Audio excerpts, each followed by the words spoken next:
get this timer set for... I'll start with 60. I'm going to start with 70 minutes. Not 790 minutes, 70.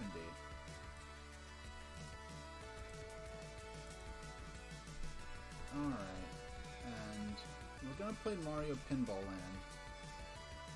32. But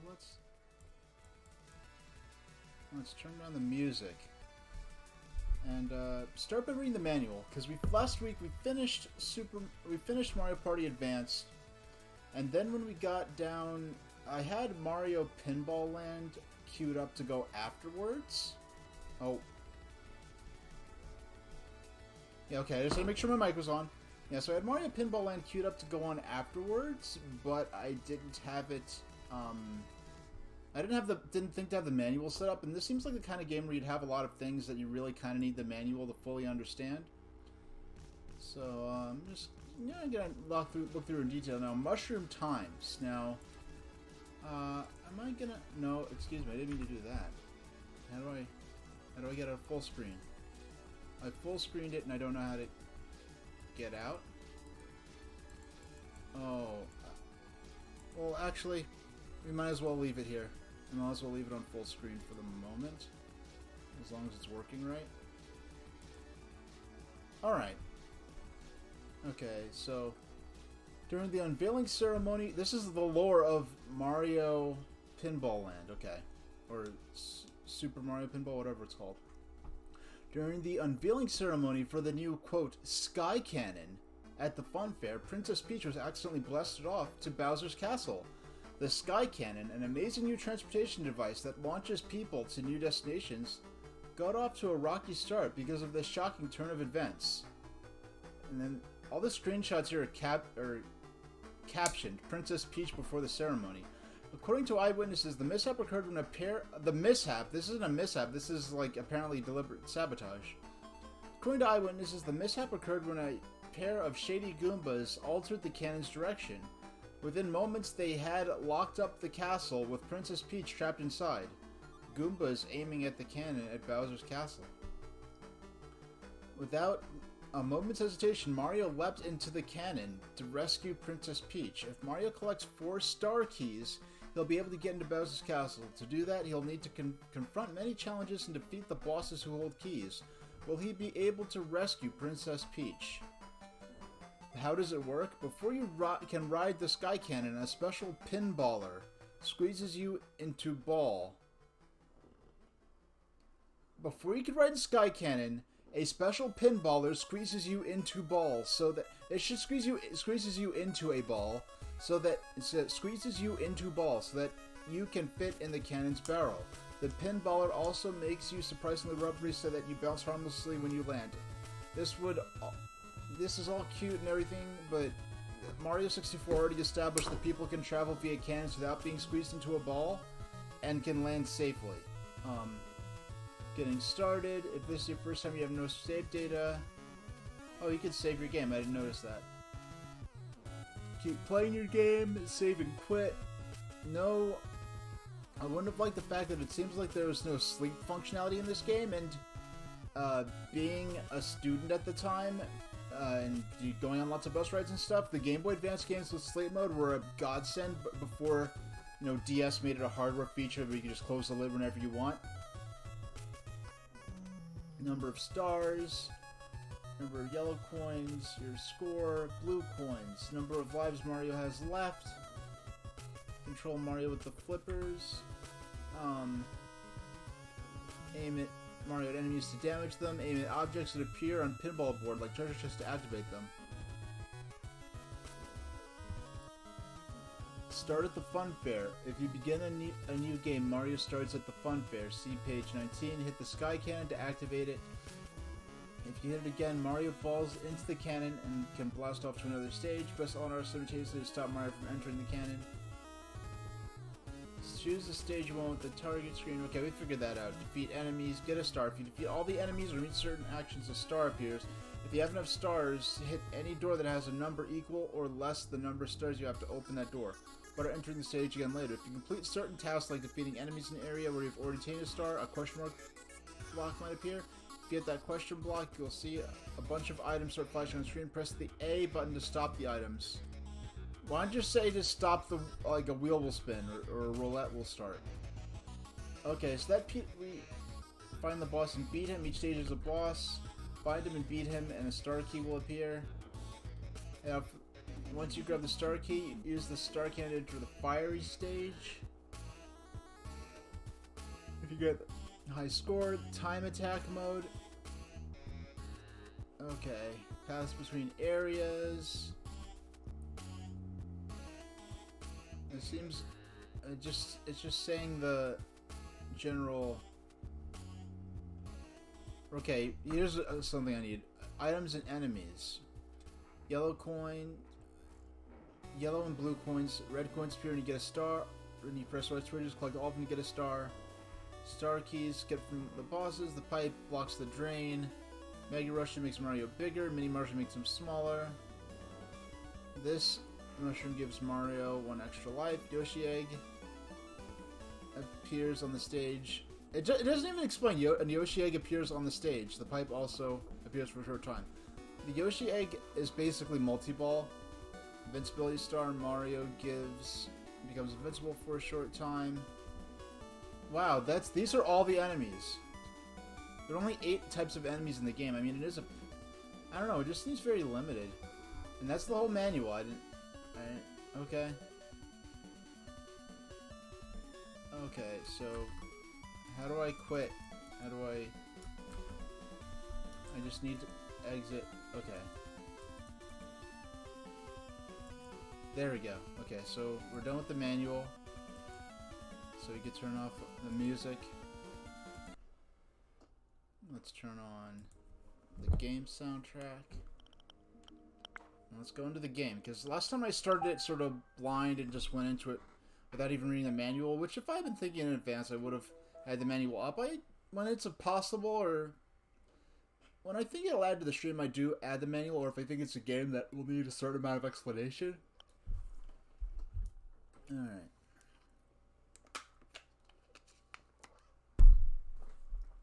Alright.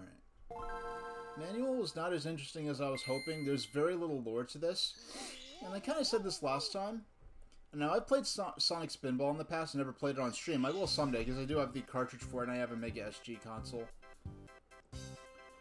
So this is the depiction of this process of the characters get turned into balls and shot out of a cannon, and it's not as interesting as it could be. I don't know. This is kind of came out around the same time as Mario vs. Donkey Kong, and Mario vs. Donkey Kong was fantastic, so I figured there's no way this game could be bad. And plus, I didn't realize it until really I started streaming it, but I probably had very strong positive associations between Mario and Pinball because of the Gottlieb pinball machine. Yeah. Hey Juan, how you doing? Yeah, I played this a little bit in my last stream. I just finished reading the manual. This is my first time really looking into it. When I was young, at Chuck E. Cheese, there was a Super Mario Brothers Mushroom World pinball machine, which I now understand is actually a very rare pinball game.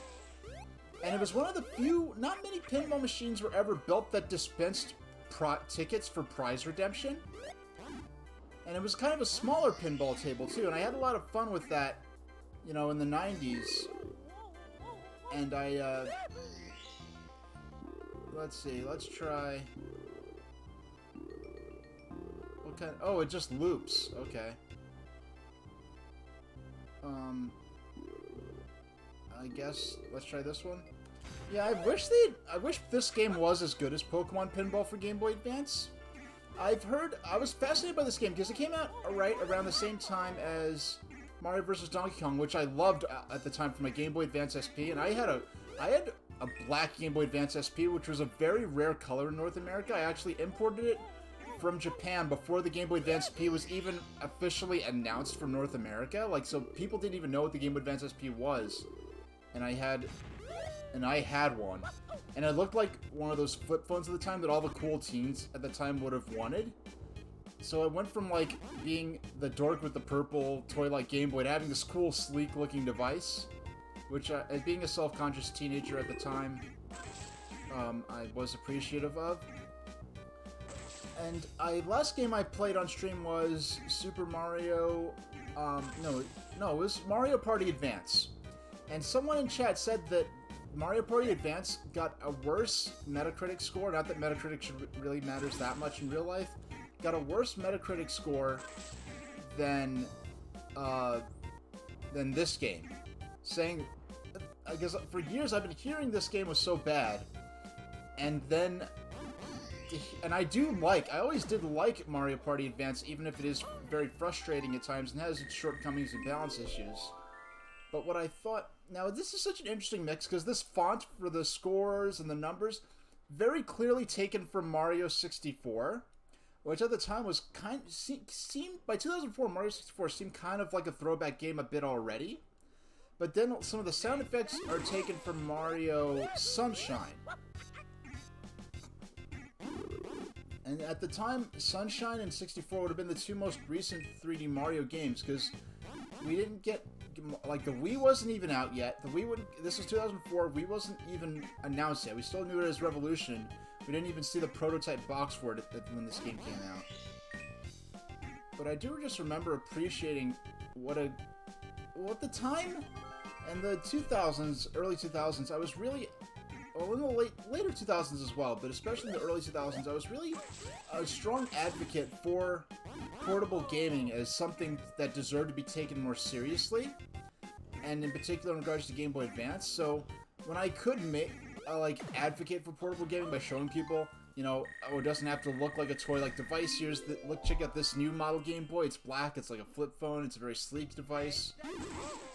You know, and I was very interested in everything that GBA had to offer, and it showed them stuff like Mario vs. Donkey Kong, and Super Monkey Ball Jr. with its pretty impressive and fast polygonal 3D graphics. I mean, for the Game Boy Advance, Super Monkey Ball Jr. was an incredible 3D game. Crazy Taxi for GBA, another incredible 3D game for Game Boy Advance. So I'd show off games like that and demonstrate them, like, hey, handheld gaming does just... What's the thumbs down do? I don't think I remember seeing that in the item roulette, in the roulette of items that were described.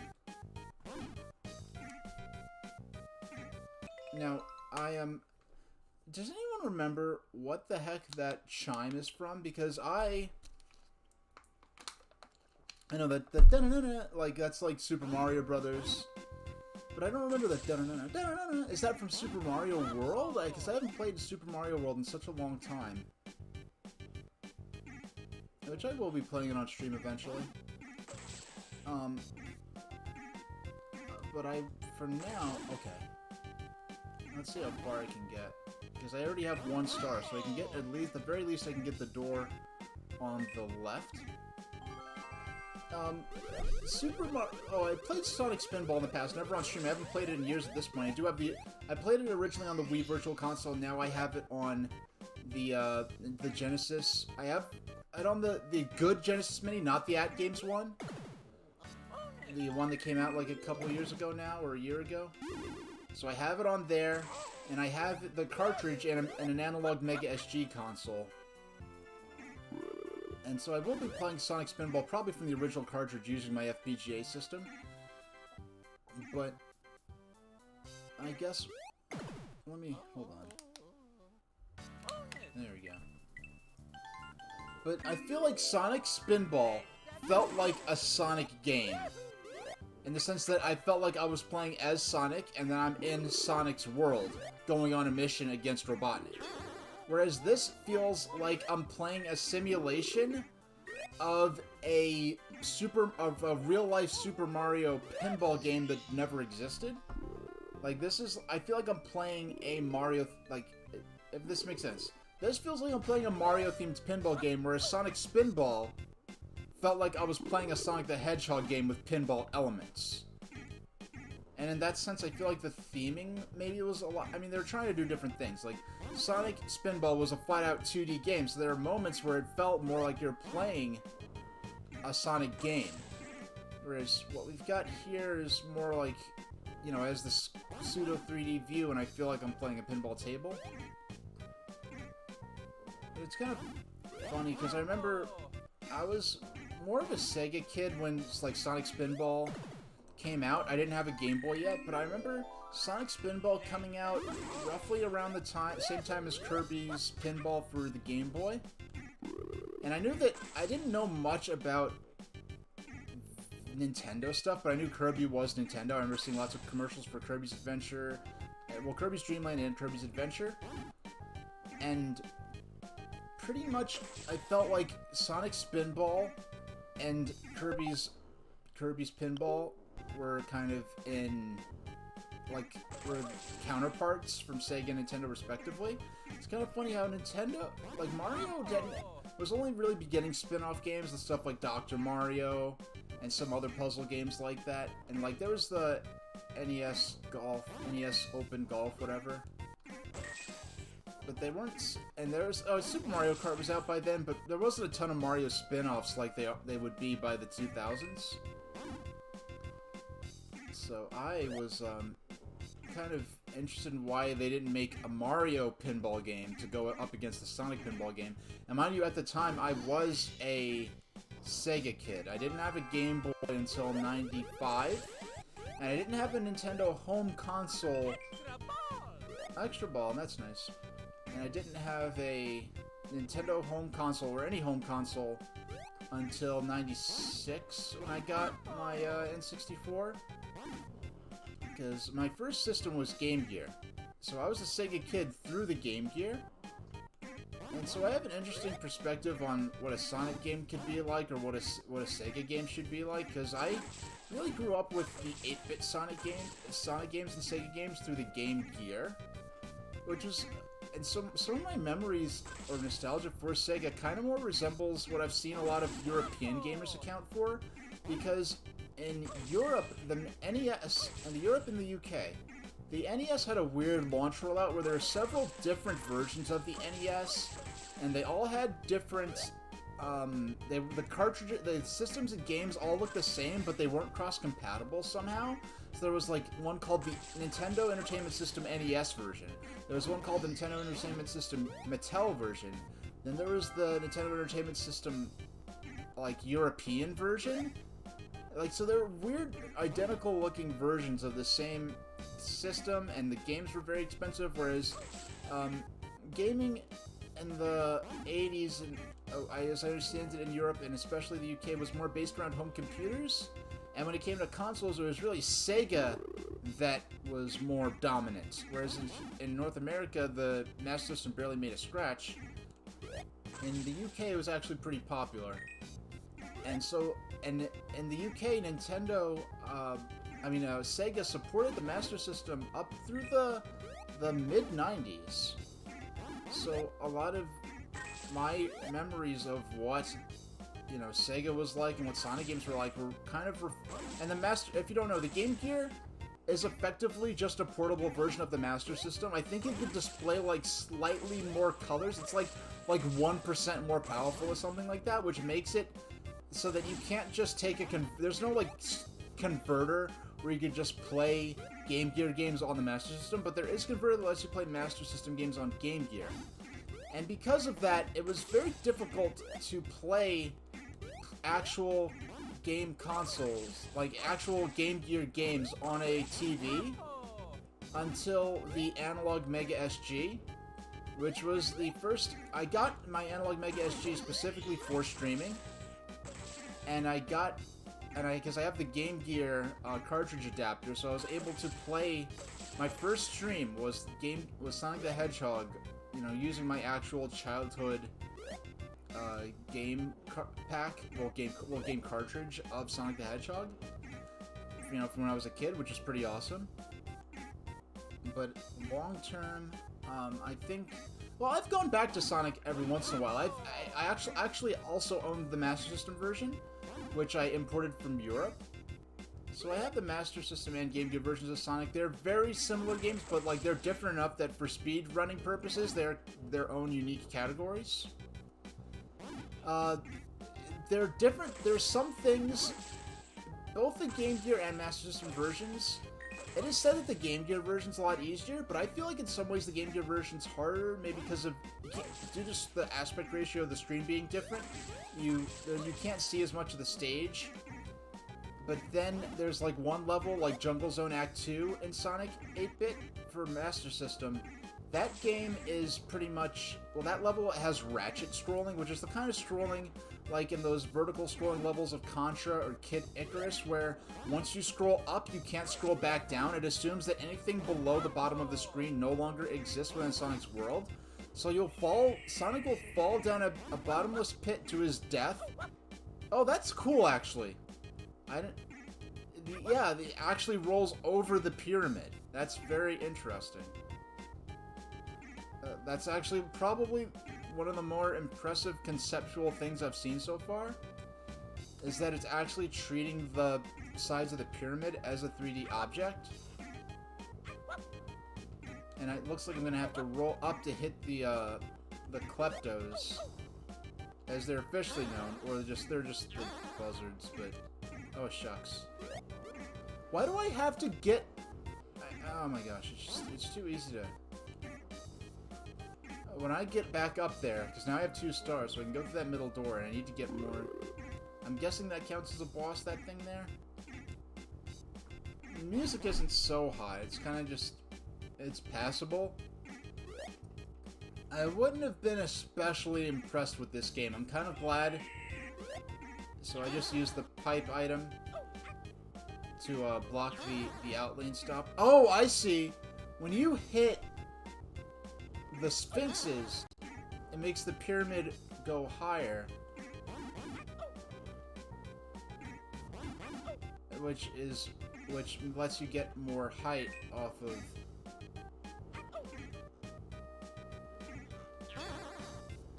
Alright, I see what's going on here.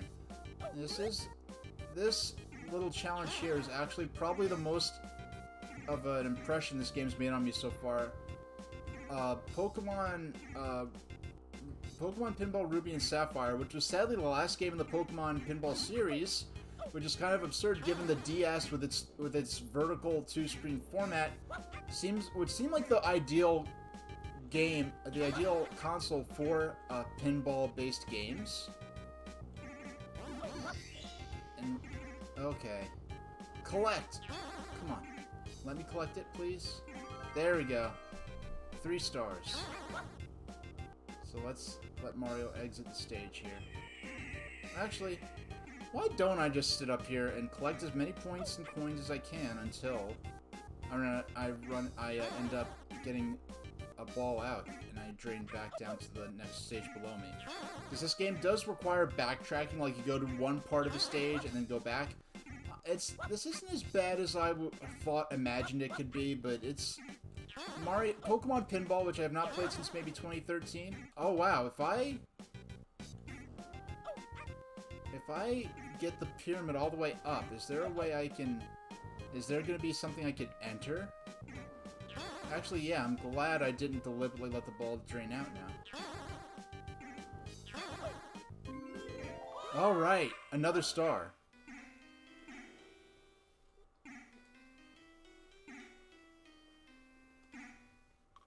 Okay.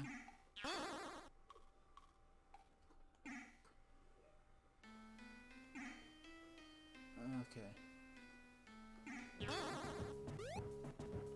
Is this a boss? I think this is a boss. Or something. Now, I mean, wouldn't this have been the perfect opportunity to bring back the Egyptian pyramid theme from Super Mario Land on Game Boy? Now the like, what I want to know, I know that that music is from something else, and it's like I hear it a lot as like the stereotypical like sort of ancient Egypt music, and I want to know what that music is from and how it came to be a thing. Kind of like that rag, the thing that's used to evoke images of, I guess, China or the Far East or the Orient, I guess, if you want to be old-fashioned about it. Yeah, I think that was from a certain play or something like that, and that just became a motif to make people think about China. Alright, so I have to... So if I beat enough of these...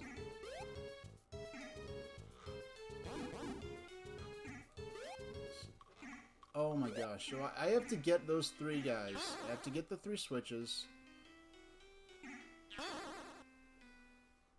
And then there's no... From what I could tell, there's no tilt function in this game. So, because I've experimented with some of the buttons. Nothing really quite... Oh, no. Yeah, so let me try. If I could get 2 or 4... Oh, I need another star. Okay. So I need to get back up there and get the star involving...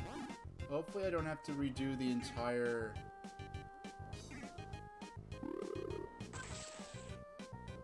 Okay, so I just got a pipe from the item block, so... Hopefully if I can get back up to... Yeah, if I can get back up to... That's the, inside the pyramid... Because that's the thing with this thing, so you have to hit it twice. You have to hit it once to open it, then you have to get in again to actually enter the door that you opened. Which I think is a little excessive. I think...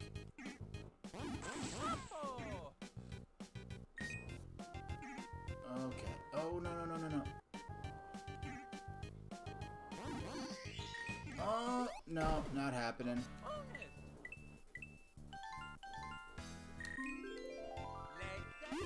Alright, do I still have... Okay, I still have the stars, and I still have my item, which is good. Alright. I feel like video pinball games that are, like, super objective-based like this probably actually need to have a tilt function, because... Like, Pokemon Pinball is like... You're playing an actual pinball table. Well, you're playing a pinball table, but there's no, like, quest element to it. Yeah, you're trying to catch Pokemon, but there's no quest element, I guess I'd say. Like this one. Where there's, like, sort of a point A to point B aspect of progression. Now, once...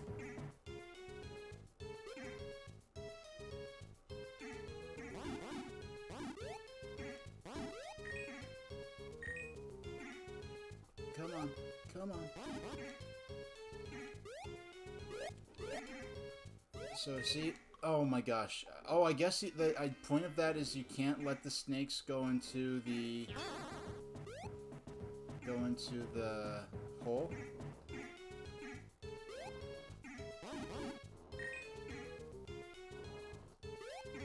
Alright, so now I understand what I'm trying to do there. I'm trying to stop the snakes from going into the hole.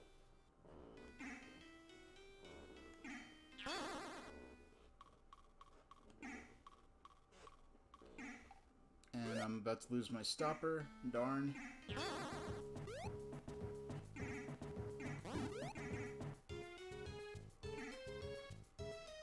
Oh no! Alright.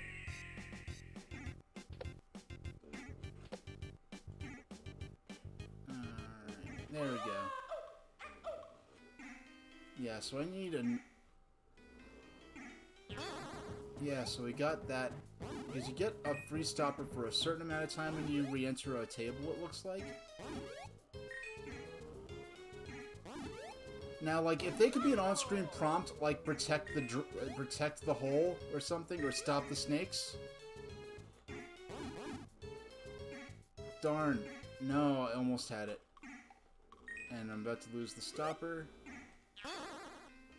So there goes that.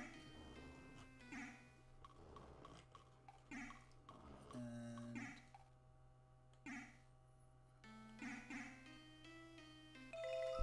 Excuse me.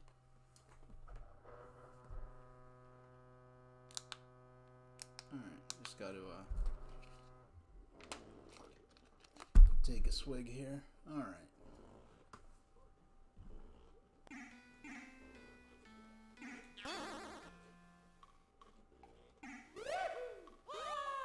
Oh! So falling in the holes makes some...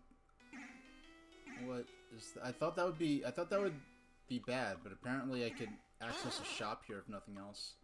Oh, I made Toad go away by What is this? Like, I don't understand.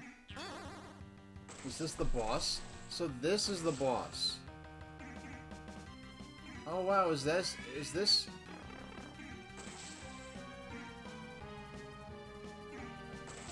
supposed to be Toot and Koopa from Paper Mario? Uh-oh, also, beware, there's modified Mario characters in this game.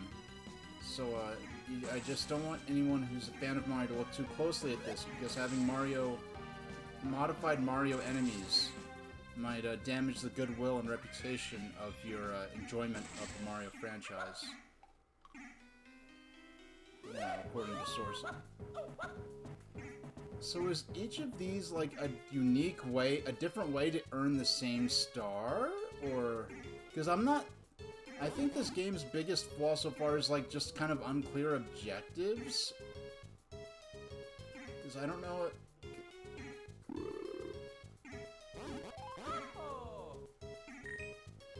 So I use the lightning bolt there to zap all the enemies. Good. I'm getting lots of coins. If I could actually collect them in time, jeez. Oh my gosh. So no Oh, I see what you're talking about. Yeah, it's a little awkward, isn't it? Let's see if we can, thanks, Jackalopes, by the way. Let's...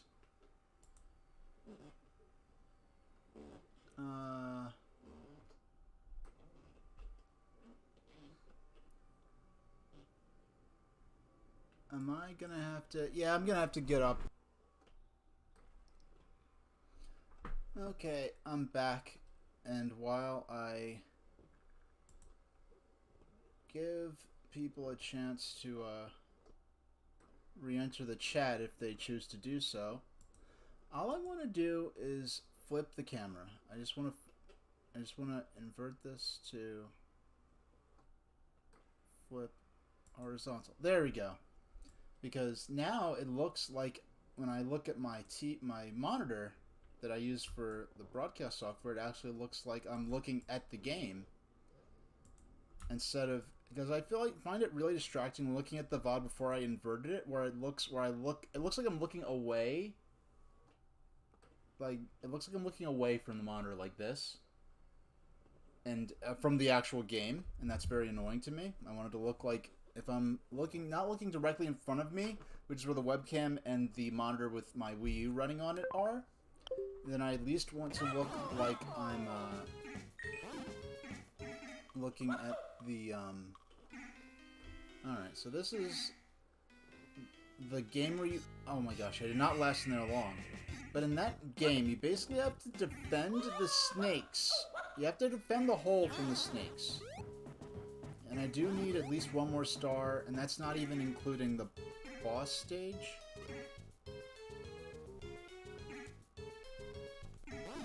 Oh, got that one just in time. Oh, I'm getting these, like, frames away from... Okay, we lost that one. Getting a lot of I don't think I've ever had this many coins before. But, and yeah, I'm going to have to keep an eye. It's been a long time since I've actually had that problem with the webcam, and it appears that just restarting Streamlabs fixed everything. So, I'd like to welcome back whoever may be, doggone. I was about to lose my progress there in a moment anyway when the snake made it into the hole, so... Yeah, I don't think I'm gonna be streaming this one again. I mostly wanted to try this just for the sake of trying it, and I'm trying it, and I'm seeing it. It's not as bad as I heard, but it's not as fun as Pokemon Pinball Ruby and Sapphire, or even, like, the NES or Versus System 8-bit pinball games by Nintendo. So it's not especially impressive. It's not as bad as I heard, but, like, Sonic Spinball's better. Kirby's Pinball Land on the original Game Boy is better. Just about any... Yeah, this is... I never played any pinball games I thought were flat out bad before. But this is not... Yeah, this is probably the least interesting and engaging video pinball game I've ever played. Mind you, I've not played that many. I mean, I had more fun with Sonic Spinball, and that game was so hard I never even gotten past the first level before. Alright, so now we're in this area. Where if I hit the switch, Toad goes away. But I apparently had the opportunity to buy items if I had hit him with Mario. And here's what appears to be the boss. Who... I mean, this is a... yeah, I don't think this has any... This has nothing to do with the... With, like, the Egyptian Pharaoh Koopa character that was in Paper Mario. But it's interesting to see a completely distinct take on what's clearly meant to be the same idea.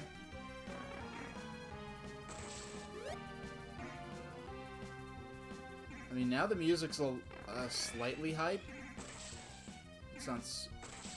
I don't know, it just feels weird playing...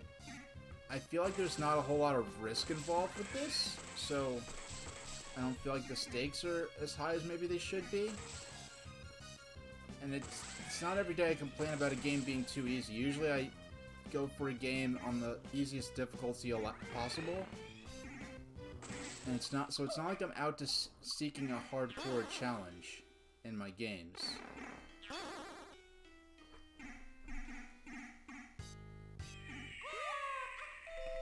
And I'm so used to being unable to pause when I do my high score runs in Nintendo's Versus Pinball that I honestly forget when I'm playing this. And it's probably going to be a thing for pinball games in general, where I forget that I can pause the game.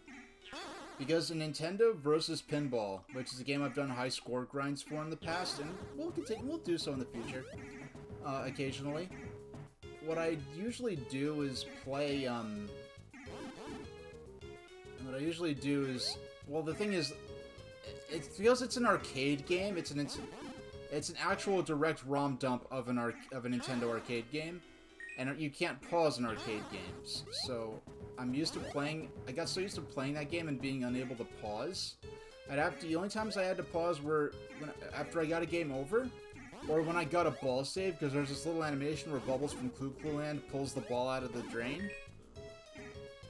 And when I use those were my opportunities to grab something to drink real quick. Just grab a swig of water, and the snake went in the pipe.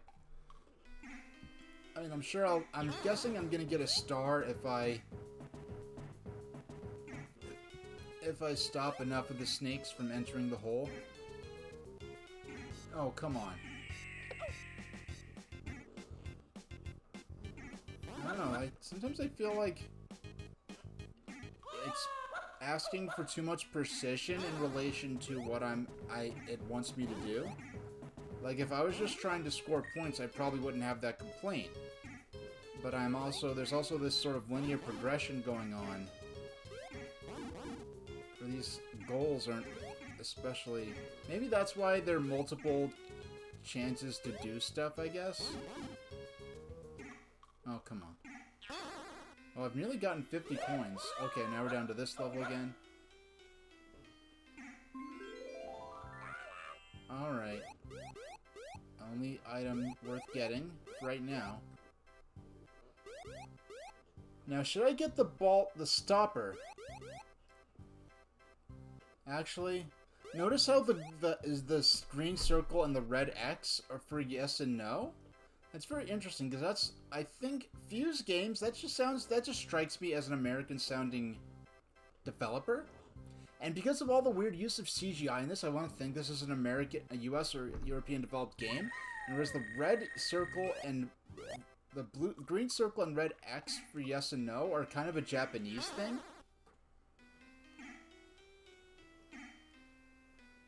As I understand it.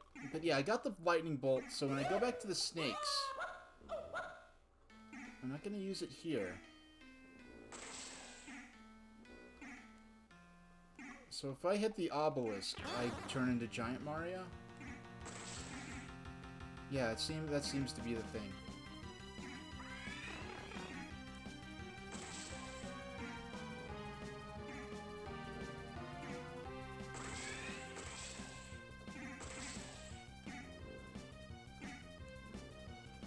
Yeah, I have to hit the obelisk so he's Giant Mario, and then... Oh. So we're back here again.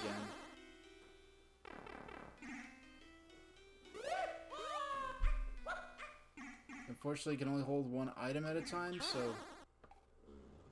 This is here isn't especially useful.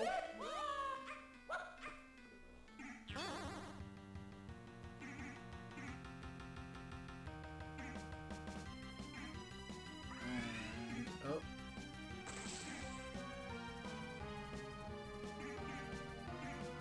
I don't want to use the lightning bolt here, because if I did that, I'm really more interested in what happens when I beat the snake level. Okay, so his... So it seems like this is kind of a... So the obelisk makes Mario big, and then his attacks... His, like, energy beam attacks make Mario small.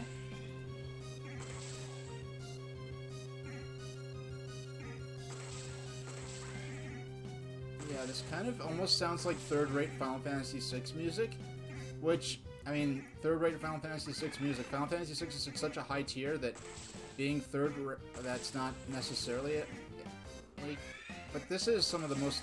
Oh my goodness. I don't know, it's just so... It's just not super satisfying so far. But at least we're back... Now, if it gets to the point where...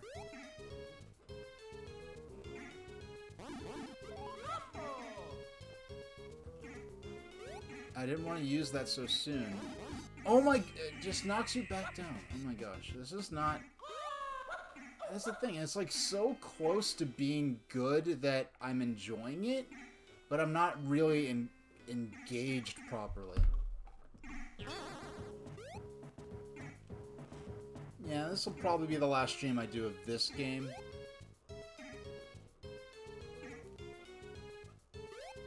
And we're...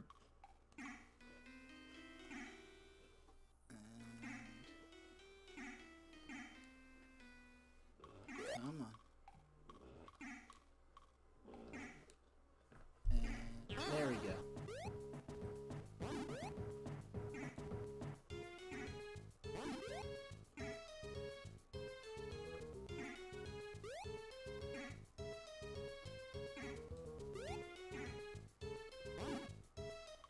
And we're...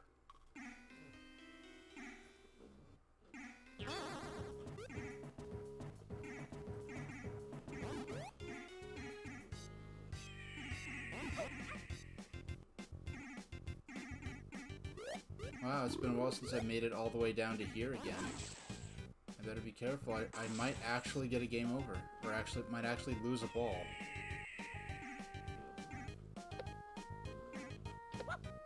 Which does not happen so often. Because it takes a lot... I don't know, there's so many layers to the board that... There's kind of this awkward thing where, like, you're not making progress, but you're not losing anything either, so it kind of stagnates a bit. Now I have to hit the other two, or if I go in that hole, I'll be on a path that'll eventually take me to the boss encounter.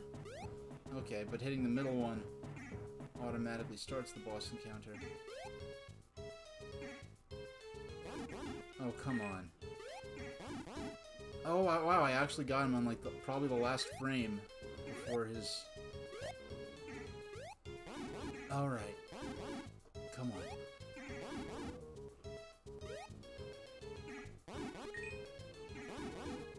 Oh, wow, I've never done this good before. Oh, come on! No, that was the last one! Oh my gosh. I considered making a save state there, but I decided against it. When I was doing that good, I thought, man, I should make a save state here.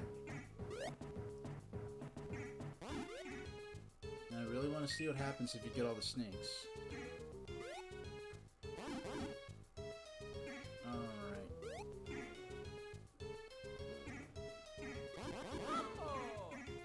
Nice, nice. No! Oh, doggone.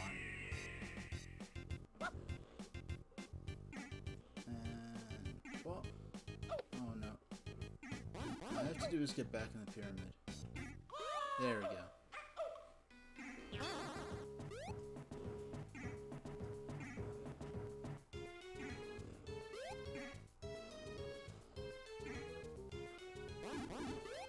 I feel like this board should be like maybe 15% smaller to ask this challenge of me, maybe? Like it's not balanced quite right? Like the margin between skill and required, like luck and skill isn't quite there. It requires like a little too much luck and not quite enough skill.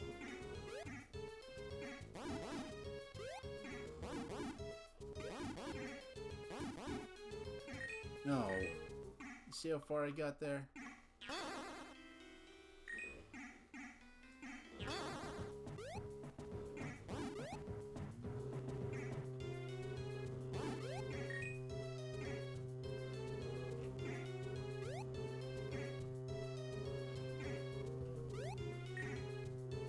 No.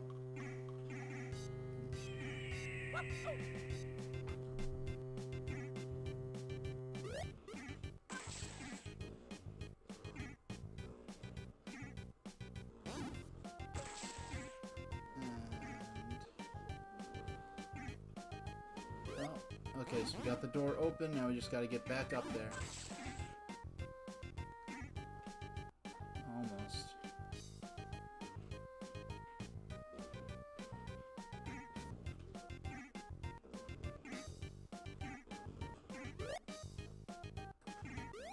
Yeah, that's what I get for trying to cradle a ball.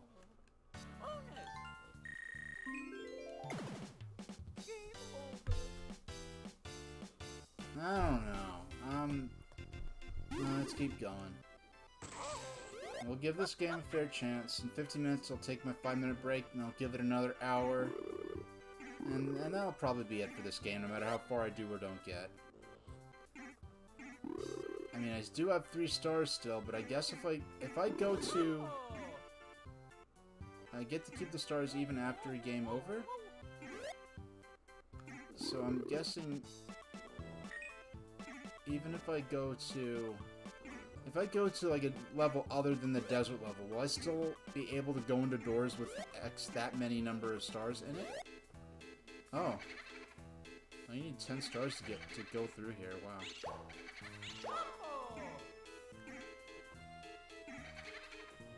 I mean, I can't get through this door yet, but... Yeah, I'm guessing you keep stars as you go along.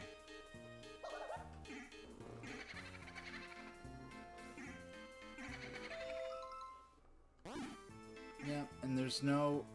And the music doesn't stop... There's no real opportunity to pause, so I guess when I do my break, I'll be using the chiptune playlist instead of my, instead of the game music. Because when I'm able to, I like to use music from the game as the hold music.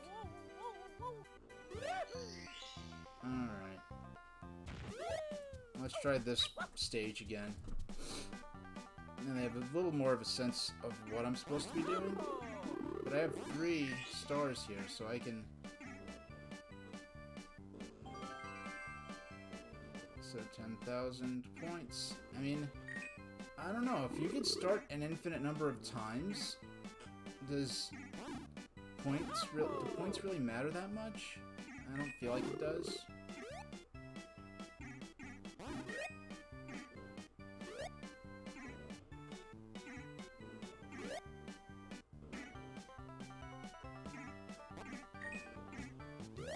Okay, so here's the boss, which is just much easier to get to.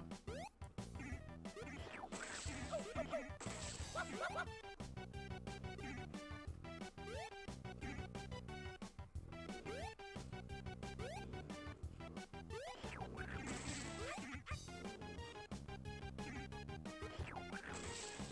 don't know, there's the fact that he could eat me so many times, and there's no consequences, like I don't lose a ball, or... if Mario's ball had like a hit point meter, like just for this one stage, maybe that would. But I'm just slamming into him as often as I can until like.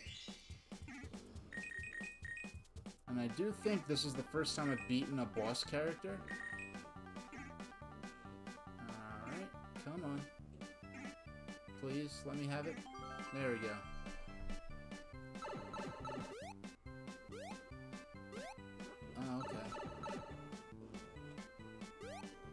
So the cannon back to the start of the... Back to, I guess, the fun fair, which is what they call the first area, that, like, fairground place with the cannon. But I have a lot more stars I can earn.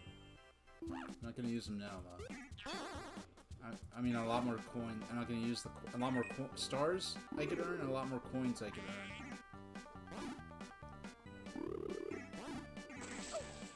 So if I wanted to go back and choose a different level, I could go to the bottom level of this area. Actually, I guess maybe I should have got the mini mushroom. Because I think I need the mini mushroom in order to get into the...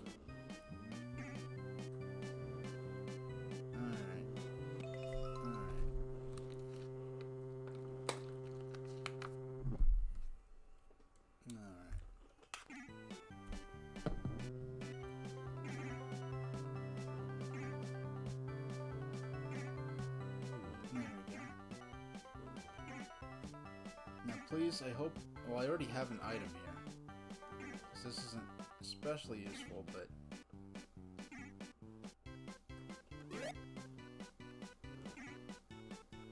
What can I do? Do these give anything other than coins? I'll just let myself exit now that the,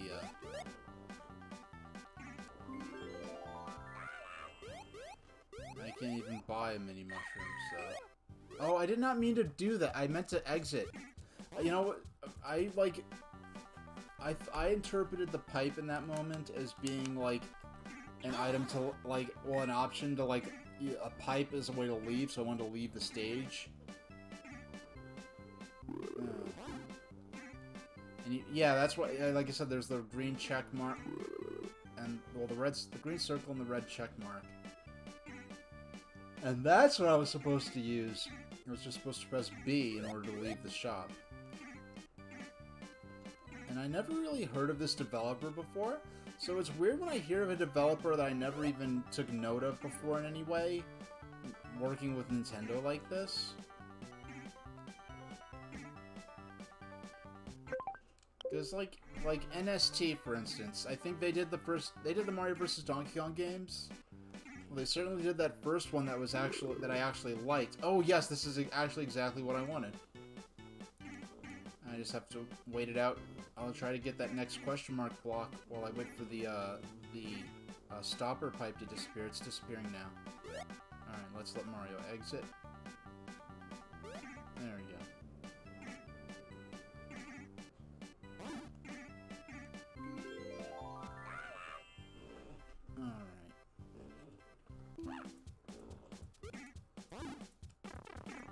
Now, I just need to aim for the beehive.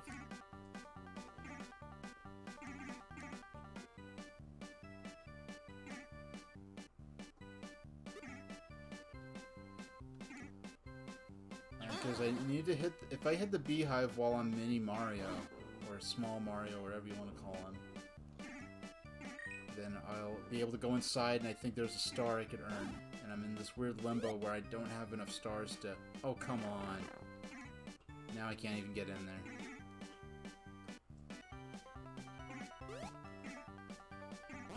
Alright. Well, let's see how far I can get. Let's see if I can get myself another mini mushroom. I think the items that Toad offers are random. Yeah, I was about to say, like, I'm really disappointed by how few coins I'm able to collect. But this is...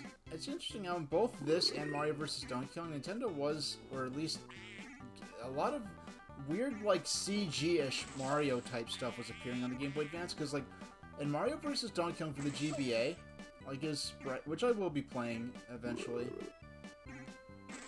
the Mario sprite there actually is, like, it kind of resembles to me, like in Mario vs. Donkey Kong for GBA, that to me strikes me as what Mario would look like if Mario were to be featured in a Donkey Kong Country game.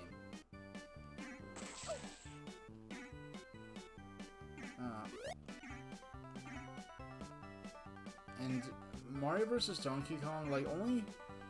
I mean, they talk about a series going off the rails. Basically, only the first game in that series appeals to me at all. Because Mario vs. Donkey Kong was a wonderful revival of the puzzle platforming gameplay style of Donkey Kong for Game Boy, also commonly called Donkey Kong 94. But then they basically let the series just took a total left turn after that first game and became a bunch of puzzle games and Lemmings clones instead of like a puzzle platformer where Mario had all kinds of different moves. So I have to press B to exit.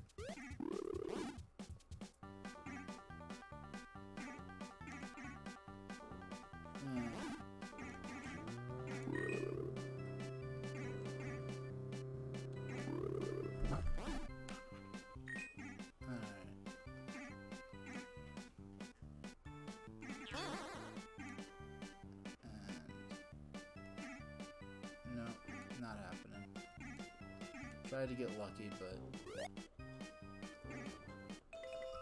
excuse me, guys.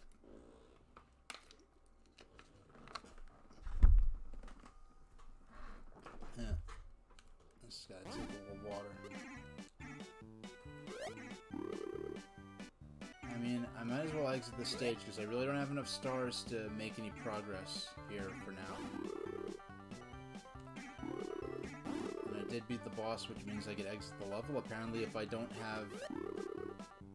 Until I beat the boss, I'm not able to exit the stage in any way. Oh. No. I can go to the desert level again. Let's go to the desert level again. Because I have a sense of what I'm supposed to be doing there. I have a particular goal I could aim for.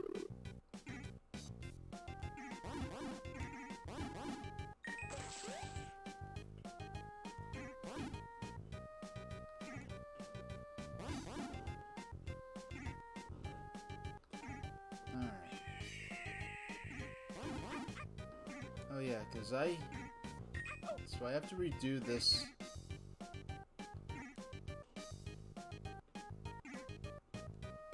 I wonder if the... Oh, I have to... Doggone. Yeah, I have to redo... And I couldn't get into that right door previously. I mean, the middle door is apparently the one I need to get the... to get to the boss, but...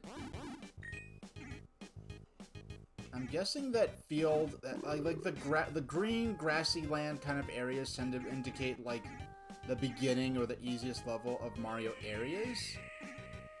So I'm guessing what was going on was that that like sort of country themed area with the grass and the beehives and where I fought Petey Piranha. Oh, it's not. That was not Petey Piranha because Petey Piranha has legs. And he walks around. That was just, he was planted in the ground. This one was planted in the ground. I have to hit these sphinxes on the left and right enough times. And it's interesting because this is like a sphinx with an actual human head. Whereas in the other, like, other depictions of sphinxes in the Mario world, like, often have... Like in one of the Mario Kart games, there's a Sphinx in the background, and he has a Pharaoh, like, he has like a Yoshi head on him. Come on, almost. There we go. Almost. One more. One more. There we go.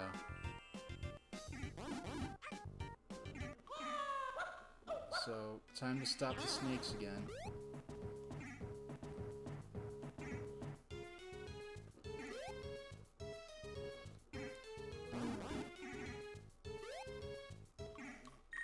And we immediately blew that, but... Almost triggered that middle switch. Because the middle switch, if you hit all three, I think it starts him, but hitting the middle one will starts this mini-game thing automatically. And I have to stop the snakes from getting to the center hole, I guess? Well, I mean, that's all there is to it, but... I don't know. Like I said before, last time I was trying this part, the luck to skill ratio here is off. Requires a little too much luck and not quite enough skill.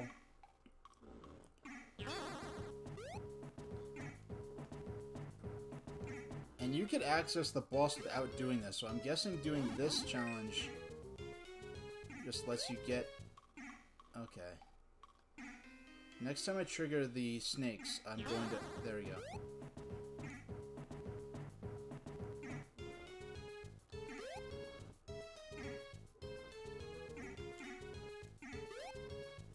Doggone. Yeah, if I am close to going out, I'm gonna... That's when I'm just gonna trigger the outlane stopper. Because I just considered, oh, I could... If I'm quick enough, I could trigger that if I... See, look, I triggered it there. Because I could see I was going to get out, but... I really shouldn't have, because I didn't have the snakes going at the time, so there wasn't... really that great of a motivation for me to even go for the to even activate the stopper. Now, if let's see what items he has in here.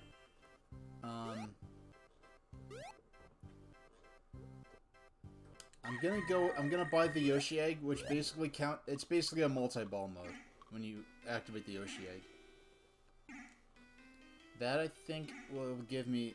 I have tried different items for getting the snakes. The lightning bolt, it doesn't last long. It doesn't do a whole lot. I mean, in a certain scenario, but it... Okay, here we go. Now, this is the boss of this area.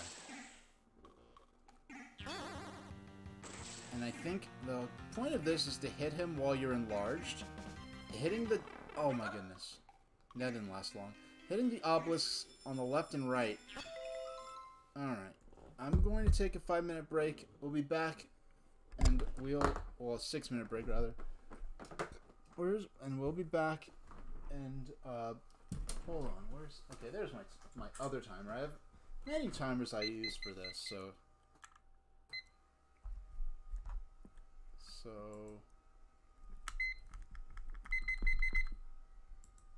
We're just going to set the timer here for 6 minutes. And I will be back in a minute. No, that's not it. And I'm going to turn on the hold music. And I'll be right back.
everybody, welcome back. Alright, let's get back to Mario Pinball Land. Let's give this game... Oh, I have to stop this. There we go. I left my hold music. I put it on the layout for my Game Boy Advance games here because I read the manual for this game earlier and I was expecting it to be a bit more illuminating or entertaining. But yeah, I'll give this game another hour and call it for today. And call it for Mario Pinball Land in general, because this is, gotta say, this has not been the most engaging game I've ever played. I mean, it's good. Alright, let's activate the snake minigame. And at a certain point, And it seems like there are a few too many of the guys on screen. And that's when...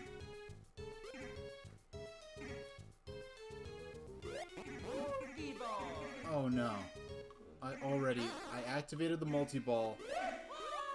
At least I get to... Oh, this mini game is such butt.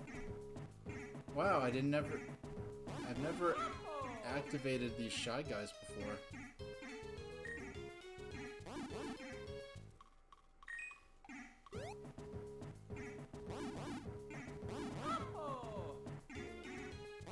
And I lost my Yoshi egg. Hey, I got a star. Finally, I actually got another star in this desert level. Yeah, so I get a star, but it makes this Shine Get sound effect from Mario Sunshine. But the font is clearly from Mario 64. And this is 2004, so it's pre-Galaxy, pre-New Super Mario Brothers. And pretty much Mario 64 and Galaxy would have been... Well, Sunshine and Mario 64 would have been the two most recent Mario games at that time.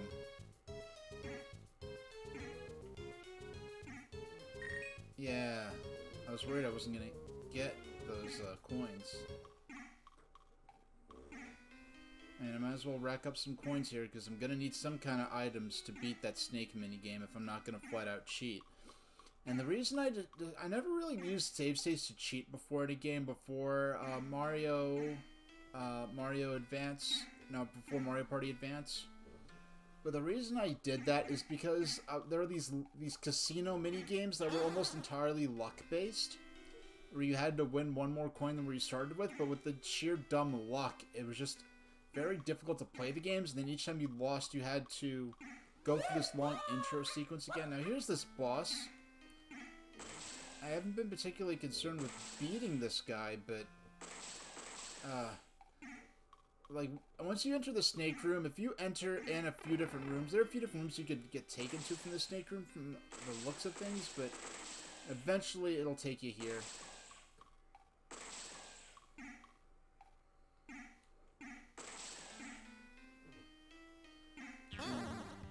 Hey.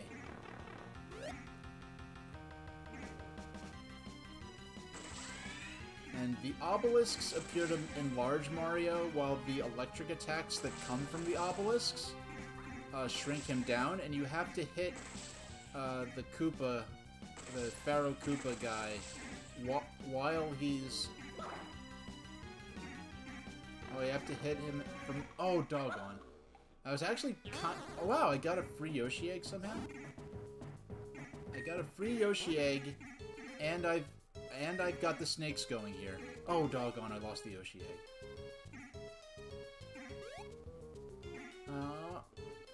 Yeah, and there we go. That's the end of that. I had a good thing going for a second.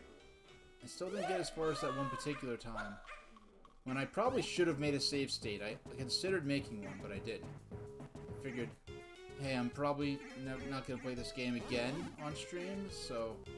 Let's see if we can play through it legit.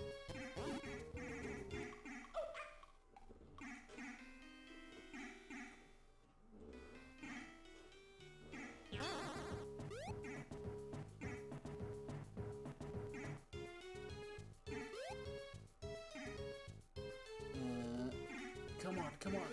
Oh my gosh, I just...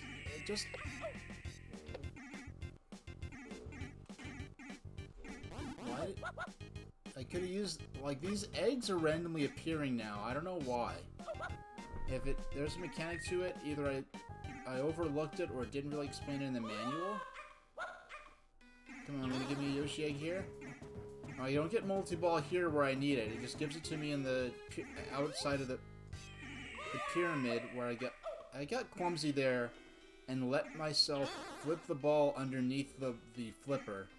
So the drain stopper couldn't help me there. I was just being impatient pretty much.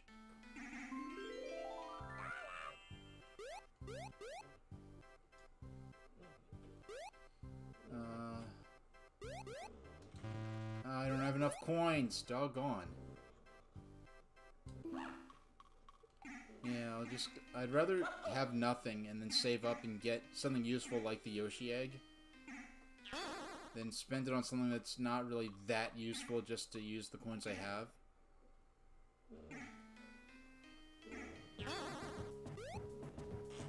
And of course, straight down the drain the second I activate the snake minigame.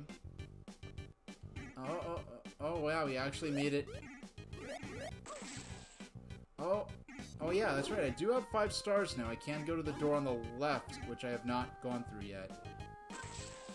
I mean, I sent the Yoshi egg up there. I better have the Yoshi egg if I make it up that door, because if I didn't, that would be pretty inconsistent logically. If I'm able to send the Yoshi egg up separately from Mario, then...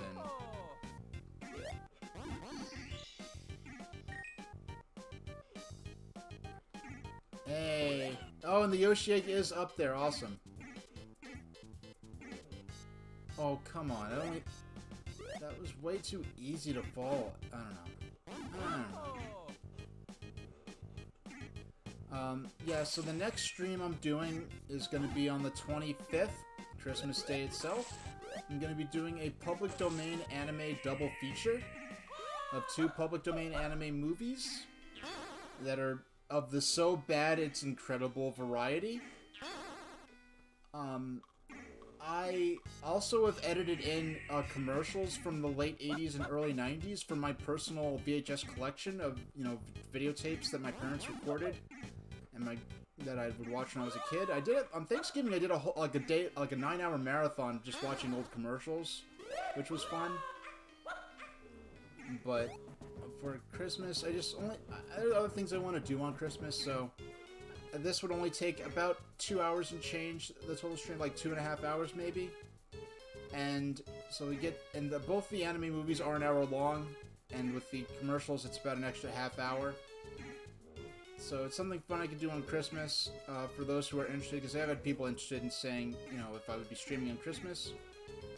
And then I could get back to my day. So it's a nice balance of not having a day-long marathon stream, which was fun, but it did also take a lot out of me on Thanksgiving. And then I can go about my day. But yeah, that'll be the 25th at 1 p.m. Eastern Standard Time. I already have the layout and everything made for it. If I have to...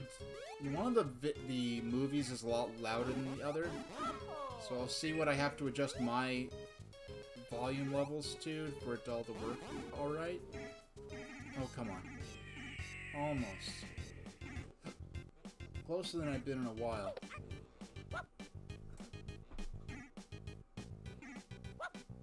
Yeah, so I'll stream on Christmas. Next week, I've nailed things down in terms of my professional life. I didn't really look at what's going on exactly. I don't know it offhand to say when I might be around to stream. But next stream I want to do. Definitely the first stream of the new year is probably going to be Sonic the Hedgehog on Master System. Because that's one I want to start the new year off with. Ideally, I'd like to do my first stream of each month to be... Because I usually stream once or twice a month, but I've been a little busy lately. And then I had to take a couple of weeks break after the Thanksgiving stream, frankly, because an 8-hour stream takes a lot out of me, and I'm not a professional streamer or anything, so... I don't know, it was a long time. I kind of missed doing it. But I needed to sit back a while after the insane marathon that was Thanksgiving Day. You know, and I think I might make some handmade Christmas decorations to go in the background for the Christmas stream. You know, it's funny, like, that Christmas stream, we went 9 hours with no webcam problems, no crashes, no frame rate problems. And then I just do, like, this little, you know, 2-hour Mario Pinball stream, and in, like, the first hour, we get a webcam crash, and I have to restart the stream, because I had to restart OBS to fix the camera issue. So, hopefully that doesn't happen again. It hasn't happened again. I keep checking. Whenever you see me looking towards the game screen on the layout, I'm actually looking at the monitor I'm running the broadcast software on. And by the way, I didn't mention this explicitly. I'm playing this on the Wii U Virtual Console with a Wii U Pro Controller. When it comes to emulation, I tend to use officially authorized emulation first. And, oh, by the way, I don't know if you've heard about the leaks regarding, like, the creepy things Nintendo's legal team, was doing. Like, you know, basically borderline stalking people, following them around, and, like, oh, he goes to work 9 to 5 on most weekdays, he lives with his mother, he goes to the store on whatever, like, it was like, like, what restaurants he was going to, that he was going by himself, like, it was like you'd think this guy was, like, a drug lord that the FBI was, like, investigating to do a sting operation, and not, like, some guy who was doing, like, reverse engineering hobbyist stuff on their Nintendo 3DS.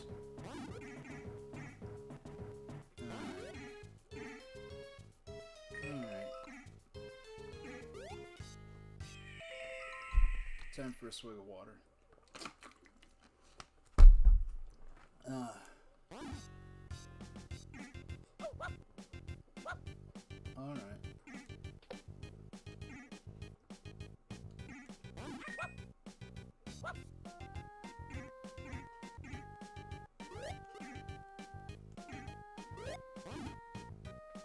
And if we can get to door 4 again, that would be fantastic, because that's the door that actually has the stuff oh my gosh, the Pokey was right in the way. I would have went straight up that door.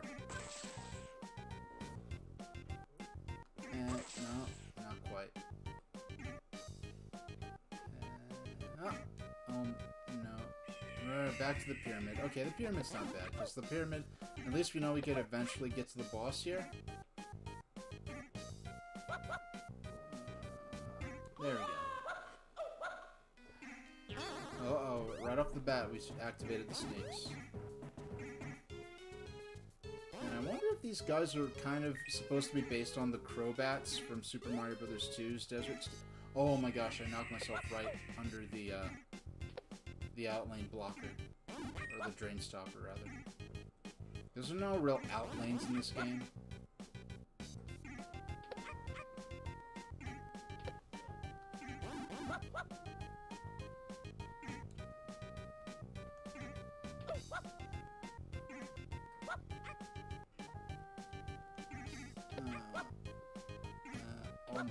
Almost.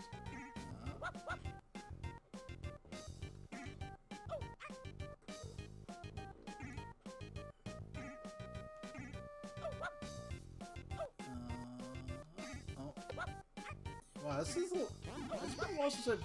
Oh wow, question mark. I want the question mark. I want the question mark. There we go. Give me something nice. Oh, yay, points. I'm so glad I got all those points.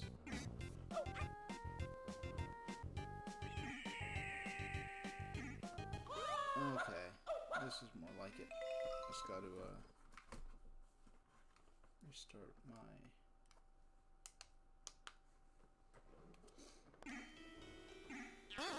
Okay, so 1...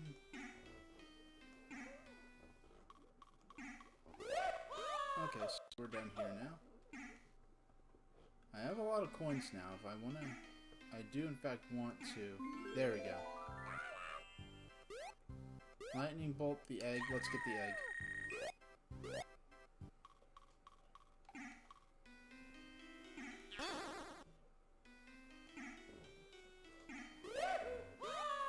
And I have another shot at the boss here. It's so weird that like secondary challenge thing, that less significant challenge of stopping the snakes from going down the hole, is more interesting to me than the boss. Like, if I could only do one or the other in this stream, I'd rather take out the snakes, because it seems a lot more challenging.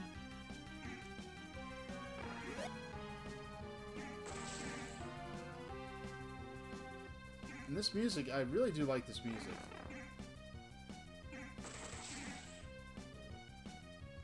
I mean, I wouldn't, like, listen to it outside of this game. It's not that good.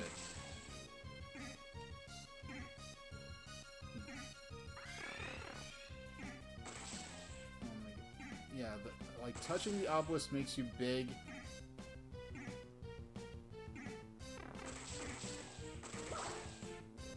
Okay.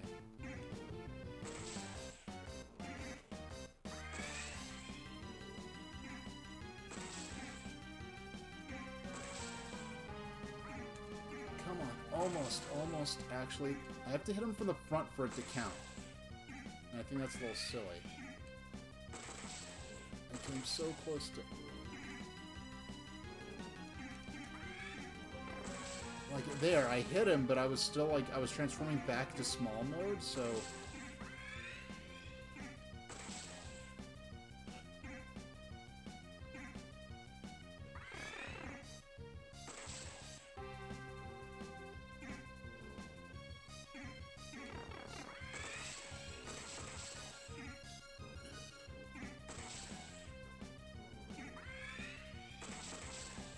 Oh my goodness, that was...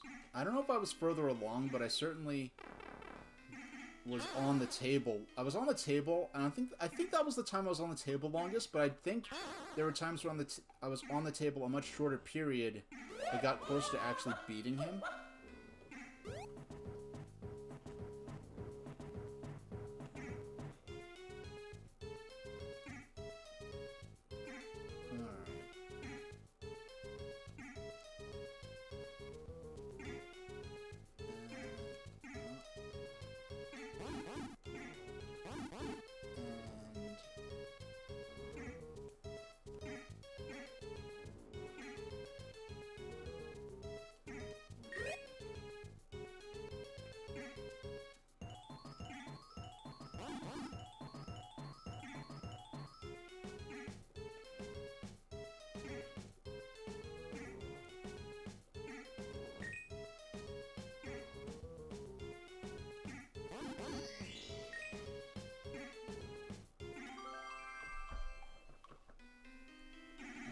So I got... Oh, wow, I actually earned another star for that. That's nice.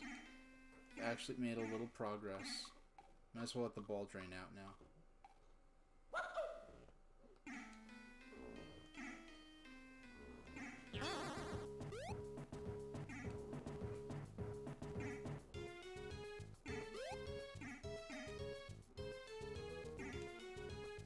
I'm glad I didn't activate multi-ball, because adding multi-ball there wouldn't have helped, and it would have only led to me possibly getting out even quicker.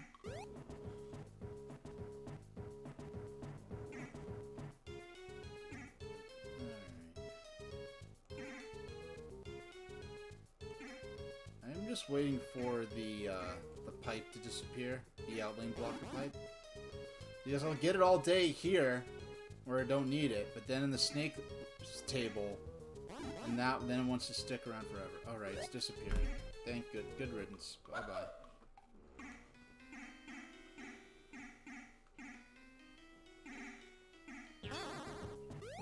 No, yeah, that's fine. Don't feel responsible.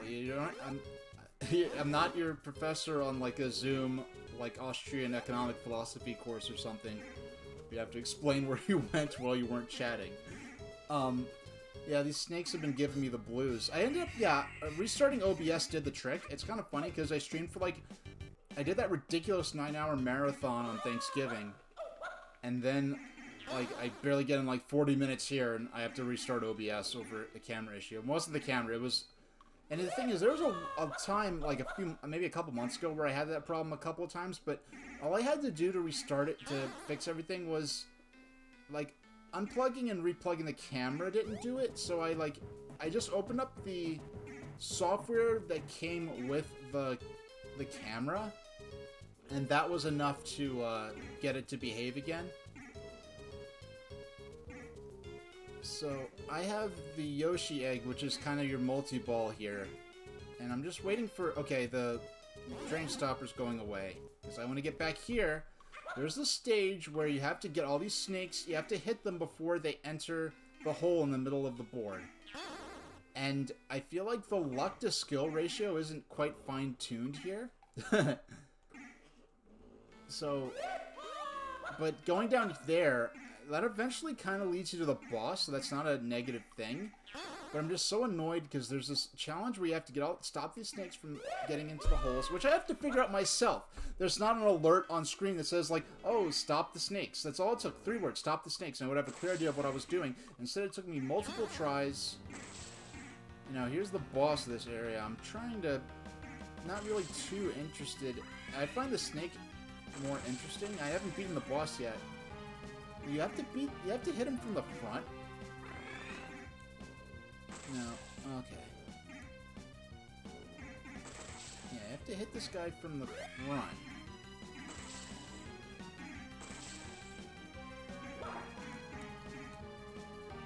And you have to hit him from the front as large Mario.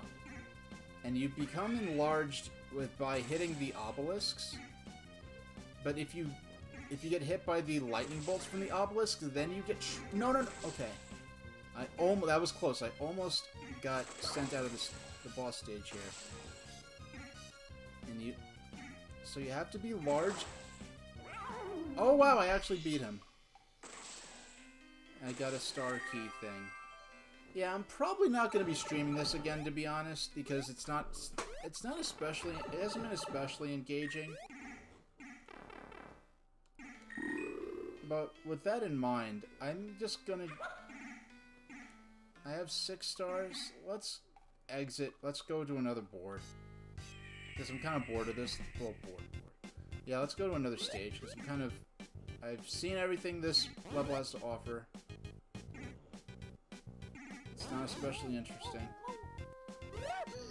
Yeah, like, I know I said it before, like, when you're playing a Sonic game, like Sonic Spinball felt like I was playing a Sonic game where I was with pinball mechanics, whereas this feels like a Mario-themed pinball table. So it's a different approach to adapting a material. But it... Oh my goodness. It's been a while since I actually got out in this game.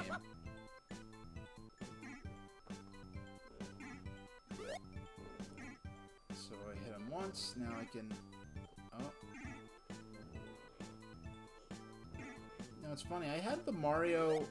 Oh, I did not mean to hit B. I wasted my multi-ball right there. I did not mean to do that.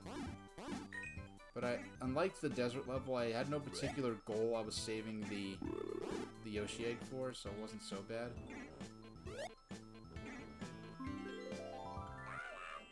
Now, I could buy... I'm not that interested. I'm probably not going to stream this game again, to be honest. I know the Christmas stream is the 1 o'clock Eastern Standard Time. A Christmas stream, that's going to be the anime double feature, which will be about a 2.5-hour stream with 2-hour-long anime movies that are public domain, and a bunch of late 80s, early 90s commercials. Interspersed with it as though these movies are airing on TV. And then I'll do... What is it? Yeah, and that'll be just it. That won't be a day-long marathon like with a Thanksgiving stream. Hey, part 2, second half of the table. That's nice. I can get to both of these doors, which is cool. But, let's see. Yeah, so I know what I'm going to do for Thanksgiving. I don't know if I'm going to do anything between... Christmas. I know I'll be doing the Christmas stream. I don't know if I'll be doing anything on New Year's. Before New Year's. I don't know. We'll see. But I know I want... The next couple of... I don't know. I don't have a lot to do on Master System. I don't know. I'm just thinking of what I might... I want to do something different. I'm probably... Maybe want to step away from Game Boy Advance stuff on the Wii U Virtual Console for a while. I have so many games that are just ready to go. All I have to do is plug in the mini console or boot it up on my Wii U or my Nintendo Switch. So I have a lot of options, but I want to do something very different, because since, like, late summer, I've been doing all these Game Boy Advance games, and and there's a lot of Game Boy Advance games I want to do, but I think I'm probably just gonna go ahead and do something a little different. And there's still Pokemon's Pokemon Sword I can go back to. I forgot if I got Sword or Shield. So there's Pokemon Sword or Shield I can go to. I'd probably more likely, if I was gonna go do a Switch retail level game, I'd probably go for Super Lucky's Tale, which I got for like $10 at Best Buy or something crazy like that. Yeah, so I have retail, physical release of Super Lucky's Tale, new Super Lucky's Tale for Switch. If I'm gonna play retail, that's probably what I'll play next. But I want to play, like, right now what I want to play the most. I'd like to play, I want to go back to Sonic for Master System and Game Gear again. I like to demonstrate those games every so often. Ideally, my intention was to play them on the first stream of each month. It hasn't quite held together. But I'd like to do at least one stream where I go back to Sonic for Game Gear and Master System.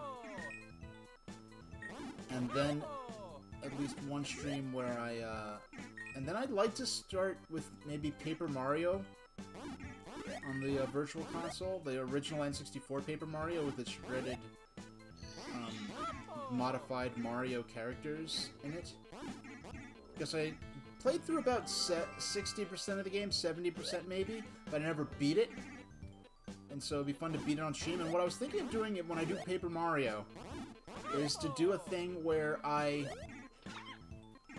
play, like, every time I get a level up, you can choose whether you get your flower points, which are basically your magic points, your badge points, which lets you equip, like, special abilities and stuff, and moves, and your HP, which increases just your hit points. You choose which one of those three you want to increase.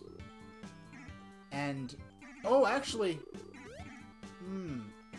when is Collection of Saga already out? I know that came out sometime this month, which is the Final Fantasy Legend games for Game Boy. Is that already out? That came out sometime in December. If that's already out, perhaps I'd like to stream that soonish. But I don't want that to be, I mean, Final Fantasy Legend is such a deep RPG, right? I don't know if I want that to be my first proper RPG experience on, while streaming. I think I'll start with Paper Mario, because that's an RPG, but it's a lighter RPG in terms of the depth of the mechanics. And, I'll play maybe, I think I'd like to do Paper Mario. So go back to Sonic for a little bit on my with my Mega SG, boot up my old my own personal childhood Game Gear cartridges, as well as my Master System Sonic card I imported from the UK. Do a stream of that, and then start with Paper Mario, and I'll do a spinner every time I level up to see which stat gets increased. So that'll have a fun sort of randomization element to it. See if I could beat the game with whatever stats I end up rolling up over time. And yeah, that's the idea I had. Is just to do a spinner. And Paper Mario is for the Wii Virtual Console, so it's a game where I could very easily have a warm-up game, like Pinball or something like that. But I don't know. I enjoyed doing the warm-up games for a while, but lately I'm enjoying these single game streams. I was just concerned I personally would get too bored playing the same game for too long, which in this case is kind of true. This isn't the most engaging game I've ever played on stream. This is probably, I mean, Klonoa had its, like, the Klonoa game for GBA had its issues where it was a little too puzzly and slow-paced at parts, but at least I played that for, like, I think maybe 3 streams. But this one, I played, like, for, like, a half hour, 40 minutes at the end of last stream, and then I'm gonna give it, at the end of this half hour, it'll be a solid 2 hours about of gameplay of this, but I'm probably never gonna play this again on stream, or in the rest of my life whatsoever. So, yeah, not as bad as I've heard all these years, but it's not that great either. I'm glad I didn't buy this back then. This would have been a $30, like, Game Boy Advance games were $30 at the time the Game Boy Advance was a current game. occasionally, like the NES Classic Edition games, which are sort of discount games, because a lot of them were kind of single-screen arcade games, such as Pac-Man or Ice Climber. Those games got $20 off, and it was so funny watching. A lot of people were buying Ice Climbers for the Game Boy Advance when it was part of the NES Classic series, which would have been in 2004, which is around the same time this game would have came out, as well as Mario vs. Donkey Kong. But a lot of people, especially younger people my age and younger, like, I knew about Ice Climbers, but people my age who weren't hardcore Nintendo people, like, they would have only known about it from Smash Bros. Melee, where they're a playable fighter, and there was a stage for them, and trophies and stuff. Basically, a lot of people are buying Ice Climber. Oh, wow, this is new. Wow, underwater. This is cool. Oh, wait. Okay, for a second, I thought they were actually... The way Mario was moving, for a split second, I thought they were going to go ahead and do, like, have the courage to do underwater physics in this mini table thing. But, no, he's moving pretty much normally, from what I can tell. He floated so slowly that I thought they were going to have underwater physics. It would have been an interesting challenge. Couldn't have had a hip, like an upbeat version of the Jolly Roger Bay theme here? That would have been cool. Man, 46 coins. And nothing I want at the store, so... I'm really not concerned with losing lives, so...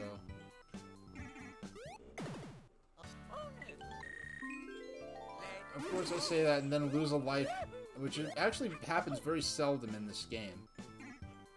Because you have to be on the bottom table of the area, and then...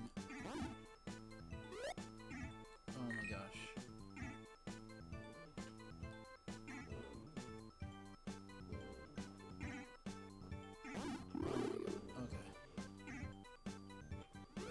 And I have bought a lot of games for the Switch that I bought mainly for streaming that I haven't even touched yet. I think there's one cute game that's like a side-scrolling shooter with an octopus. That looked kind of cute. It's like a space shooter kind of thing.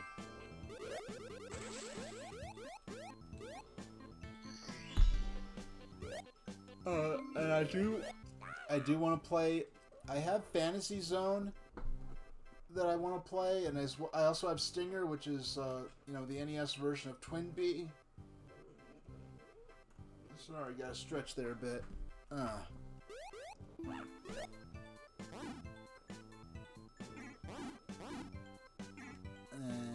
oh, almost got the launch. Almost got the launch.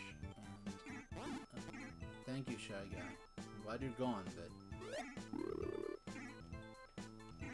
he just blocks your way too much. All I'm trying to do is I'm just trying to open the one-star door up there so I can get to the other parts of the stage. Oh my goodness. Is this game over? Yep, game over.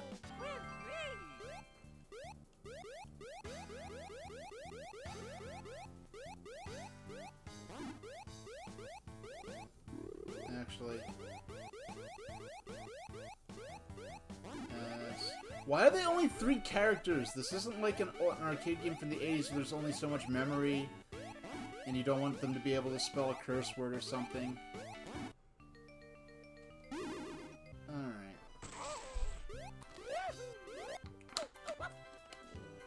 Yeah, so you keep your stars when you get a game over, but you lose your coins.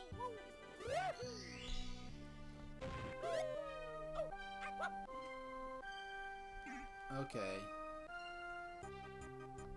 So I'm guessing I need all 4 keys here. I didn't... Okay, so... Oh, wait.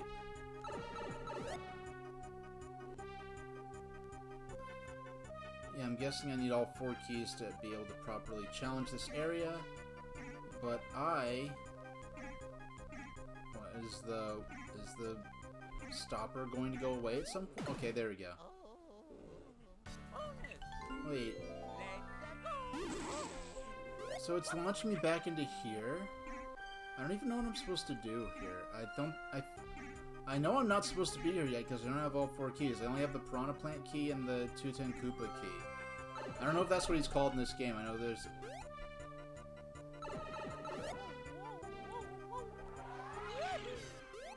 Okay, thank you. I was about to say, did they really trap me in this area where I can't do anything just because I went there without any keys, without the 4 keys? I mean, it should have warped me out of there a lot sooner, because, like, there's no progress to be made. Okay, so... And this is confusing, that you could just... You go in circles here. Without... And if you're not paying... Okay.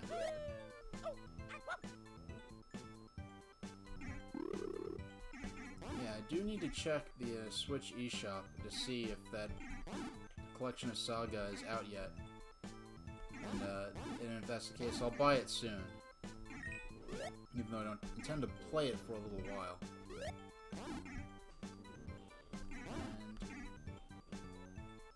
And I have to make a Game Boy layout for a Collection of Saga, because there are some layouts where that sort of simulate a fictional handheld system, but because Square Enix doesn't have the rights to use the actual Game Boy framing, like imagery in the frame, it's kind of like this generic imaginary LCD handheld that's just for these games. Whereas I need like an actual Game Boy to properly simulate this. I don't know if it goes so far as to let you simulate the green screen. Now, to be fair, I did play Final Fantasy Legend on Game Boy. It was a black and white game, but I played it on Game Boy Color. Because it was an older Game Boy family game by then, so I was able to get it pretty cheap, which is why I got it pre-owned. And actually, the reason I got Final Fantasy Legend is because I wanted to get a bit more of an in-depth Game Boy game, something with a bit more meat to it, a bit more of a sophisticated experience. And I didn't realize that Final Fantasy Legend came out in 1989, like the first year of the Game Boy's life. Which makes it even more impressive that they had the nerve to try an RPG that ambitious on the Game Boy. Because that was a freaking impressive game, in my opinion. I never beat it, but... I mean, the story's not the most sophisticated either, but, I mean, it was interesting to me at the time, and it was really Final Fantasy Legend that got me interested in the concept of fiction taking... a work of fiction taking place between multiple dimensions or multiple worlds that were themed differently. Like the science fiction world, and the medieval fantasy world, and all the other different worlds that exist in this game that I won't spoil if you're not unfamiliar with it. And one thing I thought would be cool would be to actually take a look through the manual for the game, because I never actually read the proper manual, because even the cartridge itself says, like the cartridge label says, oh, fantastic book of secret hints, but I got it pre-owned without the manual, so I never got to see what secret hints were in the book. Because I know with RPGs a lot, and especially the earlier ones in North America on like Nintendo systems, they would often have this emphasis on having a lot of walkthrough tutorial type stuff in the manuals. Even the original Pokemon had a kind of a walkthrough in the manual for up to the first boss, or the first gym battle rather, which yeah, functionally is the first boss. So now, what I thought was cool was, well, I wonder if there's probably a mini walkthrough through to the first like chapter of the game in Final Fantasy Legend. That's probably in the manual. I know Dragon Quest came with like a sort of mini walkthrough, and I think some kind of offer for them to mail you the player's guide for a discounted price or something like that. And I would like, if I play Dragon Quest, I do have Dragon Quest on the NES Classic Edition, I'd like to play it with whatever manuals or player's guides were out at the time, because I'm not great at actual hardcore RPGs, as I'd call them. Like, I love Final Fantasy VII. I never beat it. I was never that great at it, and I didn't understand a lot of the mechanics. A lot of it's so arcane to me. So there are a lot of times where I'd be interested in the story, but then like the game itself just gets so complicated, and grindy, and grueling, and complex that I lose interest or can't quite keep up with it, the challenge of the game. And that's one reason I'm interested in playing Final Fantasy Mystic Quest. I know Ash Said Hi here on Twitch was playing Final Fantasy Mystic Quest, and I didn't watch it. I wanted to see it, but I wanted to go into it, fresh and not really know much about it. But because I know for a long time I heard like Final Fantasy Mystic Quest having a very bad reputation as like, oh, like Square, this is the RPG they made for us dumb Americans because they thought we were too stupid to handle RPGs. But whenever I see commentary like that, it's from a post Final Fantasy VII mindset where RPGs are now relatively very mainstream and commonplace, whereas in the NES and Super NES era, like, console RPGs were a very new thing and a very niche thing, and the fact that Square, I didn't know either, because I had some dental work done yesterday, and I wasn't sure how I'd feel, like, talking for a long time. So I'm only streaming for another 20 minutes or so. This stream was dedicated to Super Mario Pinball, and I'm not gonna go back to this again. I'd be fair, give this full 2 hours. I played for an hour, gave it a 10-minute break, or rather 6-minute break, and played for another hour, of which there's 18 minutes left. And I'm definitely gonna call the stream at that point, and I'm probably not going to, excuse me. You missed about 75% of the stream. I've got to be real though, if you were gonna miss, and I didn't formally schedule this because I didn't know yesterday, like, I didn't know how I'd feel after the dental work or not, but I feel fine in terms of talking and stuff, so it's not an issue. But I was concerned as to whether or not I'd be able to do it, so I didn't want to formally announce it. But I'll definitely, my next scheduled stream is Christmas at 1 Eastern Standard. Yes, it'll be 1 o'clock Eastern Standard Time. I'll be doing the public domain anime double feature, which I'll give you a sneak peek here. A very brief sneak peek of my hold screen. So I already made the hold screen for it, and I already have the layout for the actual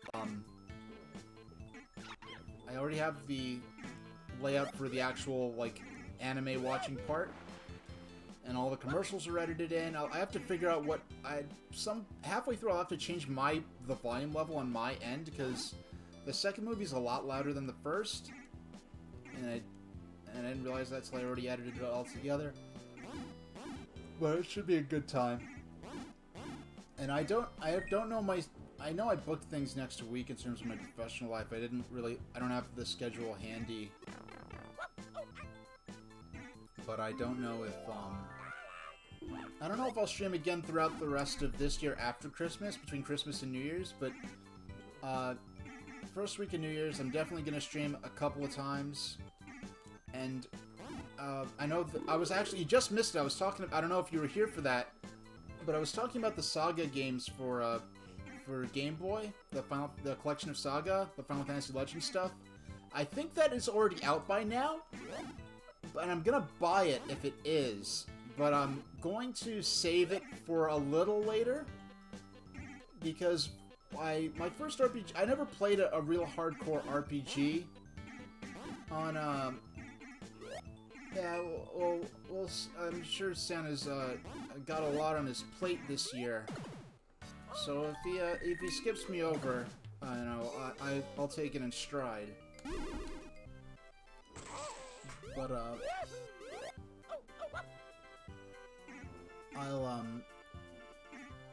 okay, so the game, when you get a game over, you don't lose the stars you got, you just get sent back to this place, and you lose your points, I think, whatever points you have. A golden egg. Oh, I don't know what the golden egg does. 250. Is that if I beat all the challenges in a stage, I get the golden egg? I'll go back to the desert level again, because I've spent the most time on this stage, and I can show you the part that's... Wow, when you go back to state, I don't think... There's no key to throwing Spinies before, so I guess that's... They add new elements to the stage as... Hold on. I guess once you beat the boss of a stage... Yeah, I already beat the boss here, but I want to... Oh my gosh, this is not where I wanted to go.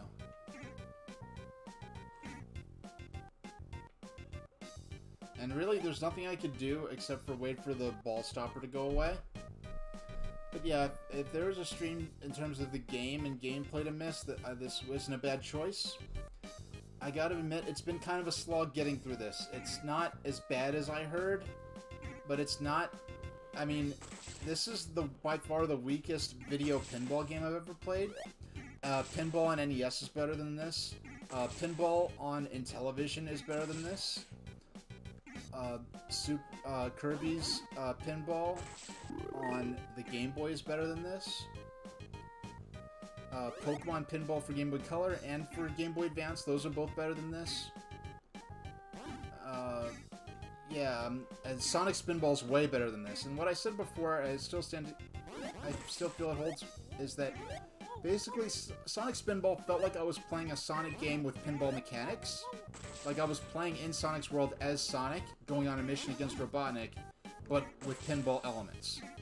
This does not feel like I'm playing as Mario in Mario's world fighting Bowser. This feels like a Mario-themed pinball table. And not an especially engaging one. I mean, they did for trying to add a quest element to this, where there's sort of linear progression, they could have done a worse job. It's just not especially engaging. And I'm probably never gonna play this again on stream. I'm probably never gonna play this again whatsoever. But I don't know if it'll be in that first week of... I don't know if it'll be the last week of December or the first week in 2021.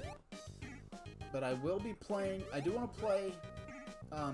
just pull out my Mega SG and my Sonic the Hedgehog for Game Gear and Master System. Those cartridges. Pull those cartridges out. And go back to that. Because I do like to demonstrate that game every once in a while. I mean, like, originally my goal was to play that as my first stream each month. It hasn't quite happened. But I'd like to go back to Sonic for Master System and Game Gear for probably only one stream, and then go to Paper Mario. And I've gotten about 70% through Paper Mario. I haven't beaten it, so there's still stuff I haven't seen, but I'm very familiar with most of the game, because back in the day I used to rent Paper Mario a lot. Well, that's the only way I couldn't afford it, so I had to keep renting it, or borrowing it from a friend. So I'd only get so far before I had to return the game, and then when you rented it again, you had to start a new file, or maybe if a player was in a similar spot to you, but that rarely happens, so I just have to erase the file and start anew. And that was the advantage of renting PlayStation games. Your save file was on the memory card, so you could rent a copy of the game, and when you rented it again, your save would still be there. But what I want to do is go to Paper Mario. Before I do Final Fantasy Legend, I want to do Paper Mario. So Sonic for 8-bit Sonic on my Mega SG. I'm gonna go back to that for probably just one stream. I don't know if that'll be the first stream after. One way or another, it'll be the first stream after Christmas. I don't know if it'll be in the last week of 2020 or the first week of 2021. But I do want to do that, and then I want to do Paper Mario. But the thing I want to do, I was looking forward to this for a long time. I want to have a spinner set up so that every time I level up, the 3 stats that you choose which of the Mario's 3 stats you want to increase: the flower points, the heart points, and the badge points. And I'm gonna have a spinner set up so every time he levels up, it'll randomize what gets leveled up. So I think that'll add a nice level of challenge without making it too difficult. Because I do feel like Paper Mario is kind of balanced well enough that if you only upgrade one element, it'll make you stronger enough in that aspect that you can get around the other parts without having a perfectly balanced character. And plus, for my first proper RPG, like, I'm not too great at hardcore RPGs, honestly. Like, I've never beaten a mainline Final Fantasy game. I never even beat Final Fantasy Legend, in spite of all the good memories I have of that. I got about 75-80% through Final Fantasy Legend back in the day when I didn't really even understand how to play it properly. And what happened was I kind of soft-locked myself by saving in a room that there was a boss room. I saved in the boss room. The door behind you locks, and you cannot leave that room until you beat the boss, and I was totally unprepared, so I was basically soft-locked and couldn't complete the game. So, that's as far as I got there. But I don't want that to... And the main reason I went to Mario Pinball Land is because I just beat Mario Party Advance, and I heard that Mario Pinball Land would be... well, I heard that Mario Pinball Land got a better Metacritic score than Mario Party Advance, and I'm like... Okay, now, despite of all the problems with Mario Party Advance, I enjoyed that game, and I would advocate for it as a good game. And from all the... I was just kind of shocked, because I know Mario Party Advance gets a bit of backlash for not being like the GameCube Mario Party games of the time. But, like, for all the horrible stuff I've heard about Mario Pinball Land over the years, compared to not that much discussion, good or bad, about Mario Party Advance, there's no way that this game is better than Mario Party Advance, which plays into why I think Metacritic is overrated anyway. So I went on... So that's why I went straight into this. And I gotta say, it's been a slog to play this for 2 straight hours. I'm never gonna play it again on stream, or probably in my personal life. But I was curious about this game for a long time. I was curious about it since 2004. And I just chose to...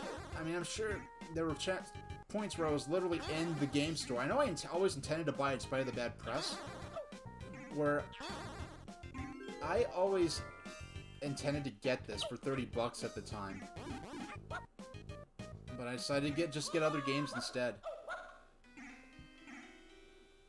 Because there was a cool time in the height of the Game Boy Advance's lifespan, you know, like 2003, 2004, where I'd get a Game Boy Advance game every couple of weeks. You know, with oh my goodness. Now, what I have to... I spent probably close to an hour total trying to do this one challenge here. What I'm supposed to do, I have to hit the middle block of these 3. You have to hit that middle switch, and then snakes start appearing from the 4 pots. Now, what I'm supposed to do... Now, I just made myself... No! Oh my goodness! And I rolled out the stage. You're supposed to knock out the snakes before they go to that hole in the center. If one snake gets to the hole in the center, then you get launched out of the stage. Oh, it was fine. I'm fortunate in that, I mean, I never had any, anxiety about going to the dentist. Because, I mean, it's a really personal kind of thing. Throughout my life, I've found myself wanting to go to the dentist, but being unable to, without even any particular pain or symptoms, just wanting to go just to get cleaned and checked out and taken care of.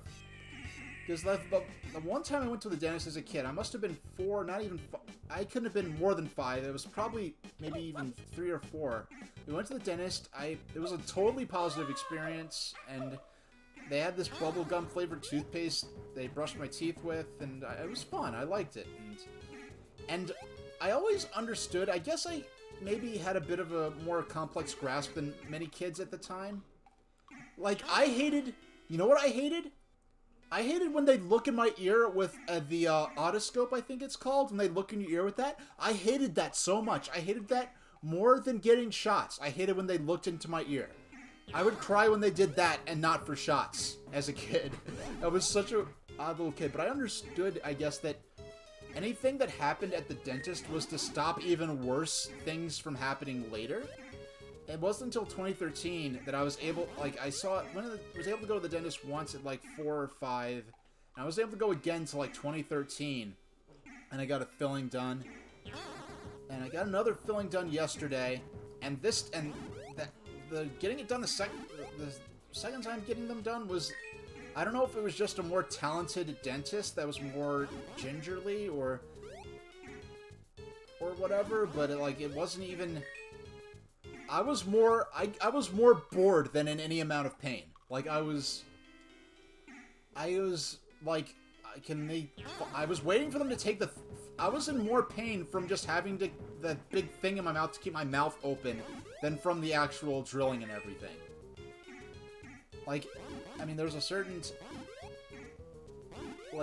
I don't know, like, getting my teeth cleaned made me cringe, like, because I got my teeth cleaned, like, a couple months ago. That made me cringe more than, like, the dentist. Like, just hearing that scraping sound, like, your brain thinks, like, that's not good, something's bad, your teeth are being damaged. This, like, kind of what that sound triggers. Whereas the drilling, it's like, I know they're doing something that needs to get done so that something worse doesn't happen even sooner. What I want to know is how the frig humans only get 2 sets of teeth.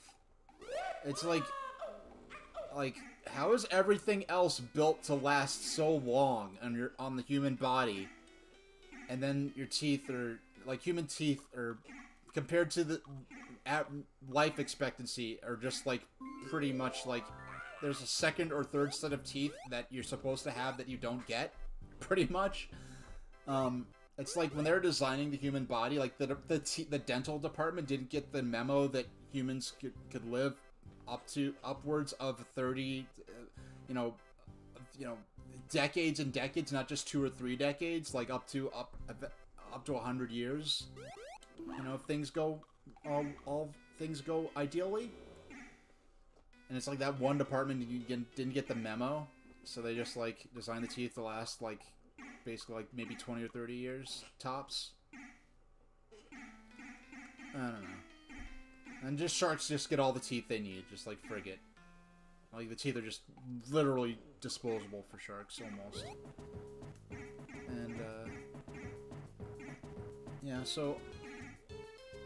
But I know I can do a lot of things a lot of people can't, and can take a certain amount of pain in stride, even though I wouldn't even describe, like, the filling yesterday. Wouldn't even describe it as painful. Like I said, just keeping my mouth open that wide for that long was more painful and annoying and frustrating than the actual drilling.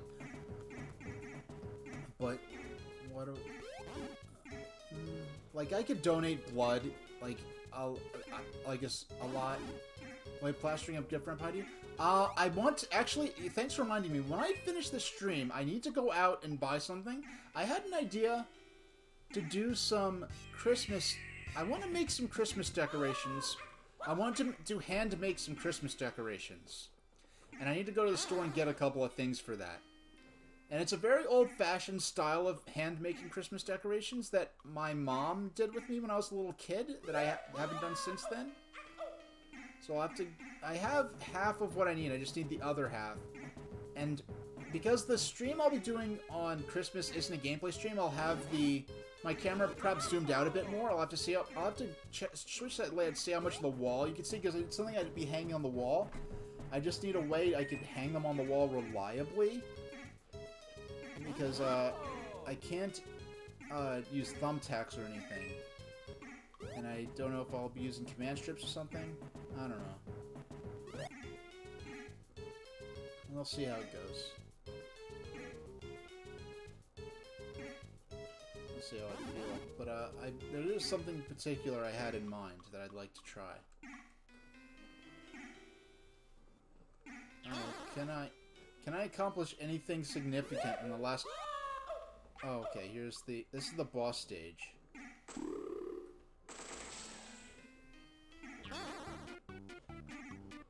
Hey, red coin challenge. This is new. So if you get to the boss room of a boss you already beaten, you activate this red coin thing, I guess? Come on. Oh, it's timed. I see. The switch is blocking me from collecting the coins. This is not well thought out. This is not well thought out at all. I still have more than a minute left.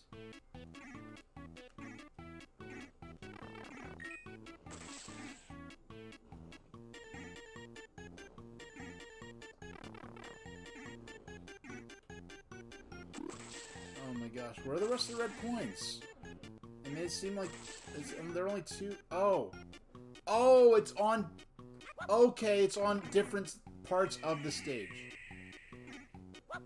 Okay, but there's no way I'm getting it now. Not that it matters. I'm never playing this game again. I'm gonna be real with you. I'm never playing this game again. Yeah, just zap the heck out of those buzzards. And that's time.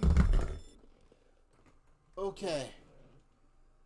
So, final thoughts on Mario Pinball. Not as bad as I heard all these years. Like, since 2004, I've been hearing how terrible this game is. It's not. Like, if this game was terrible, I probably would have made for a better stream. Potentially, depending on what kind of terrible. Like, this is just adequate. It's so adequate, it's not even worth giving much attention to. I wouldn't have been upset like, oh, this is a ripoff if I bought this back in the day for GBA, but it's not that impressive. It's not that interesting. It's all right. The use of some sound effects from Mario Sunshine combined with like the interface font, the red and yellow color and the typeface type from like Mario 64 is interesting. Music's mostly forgettable.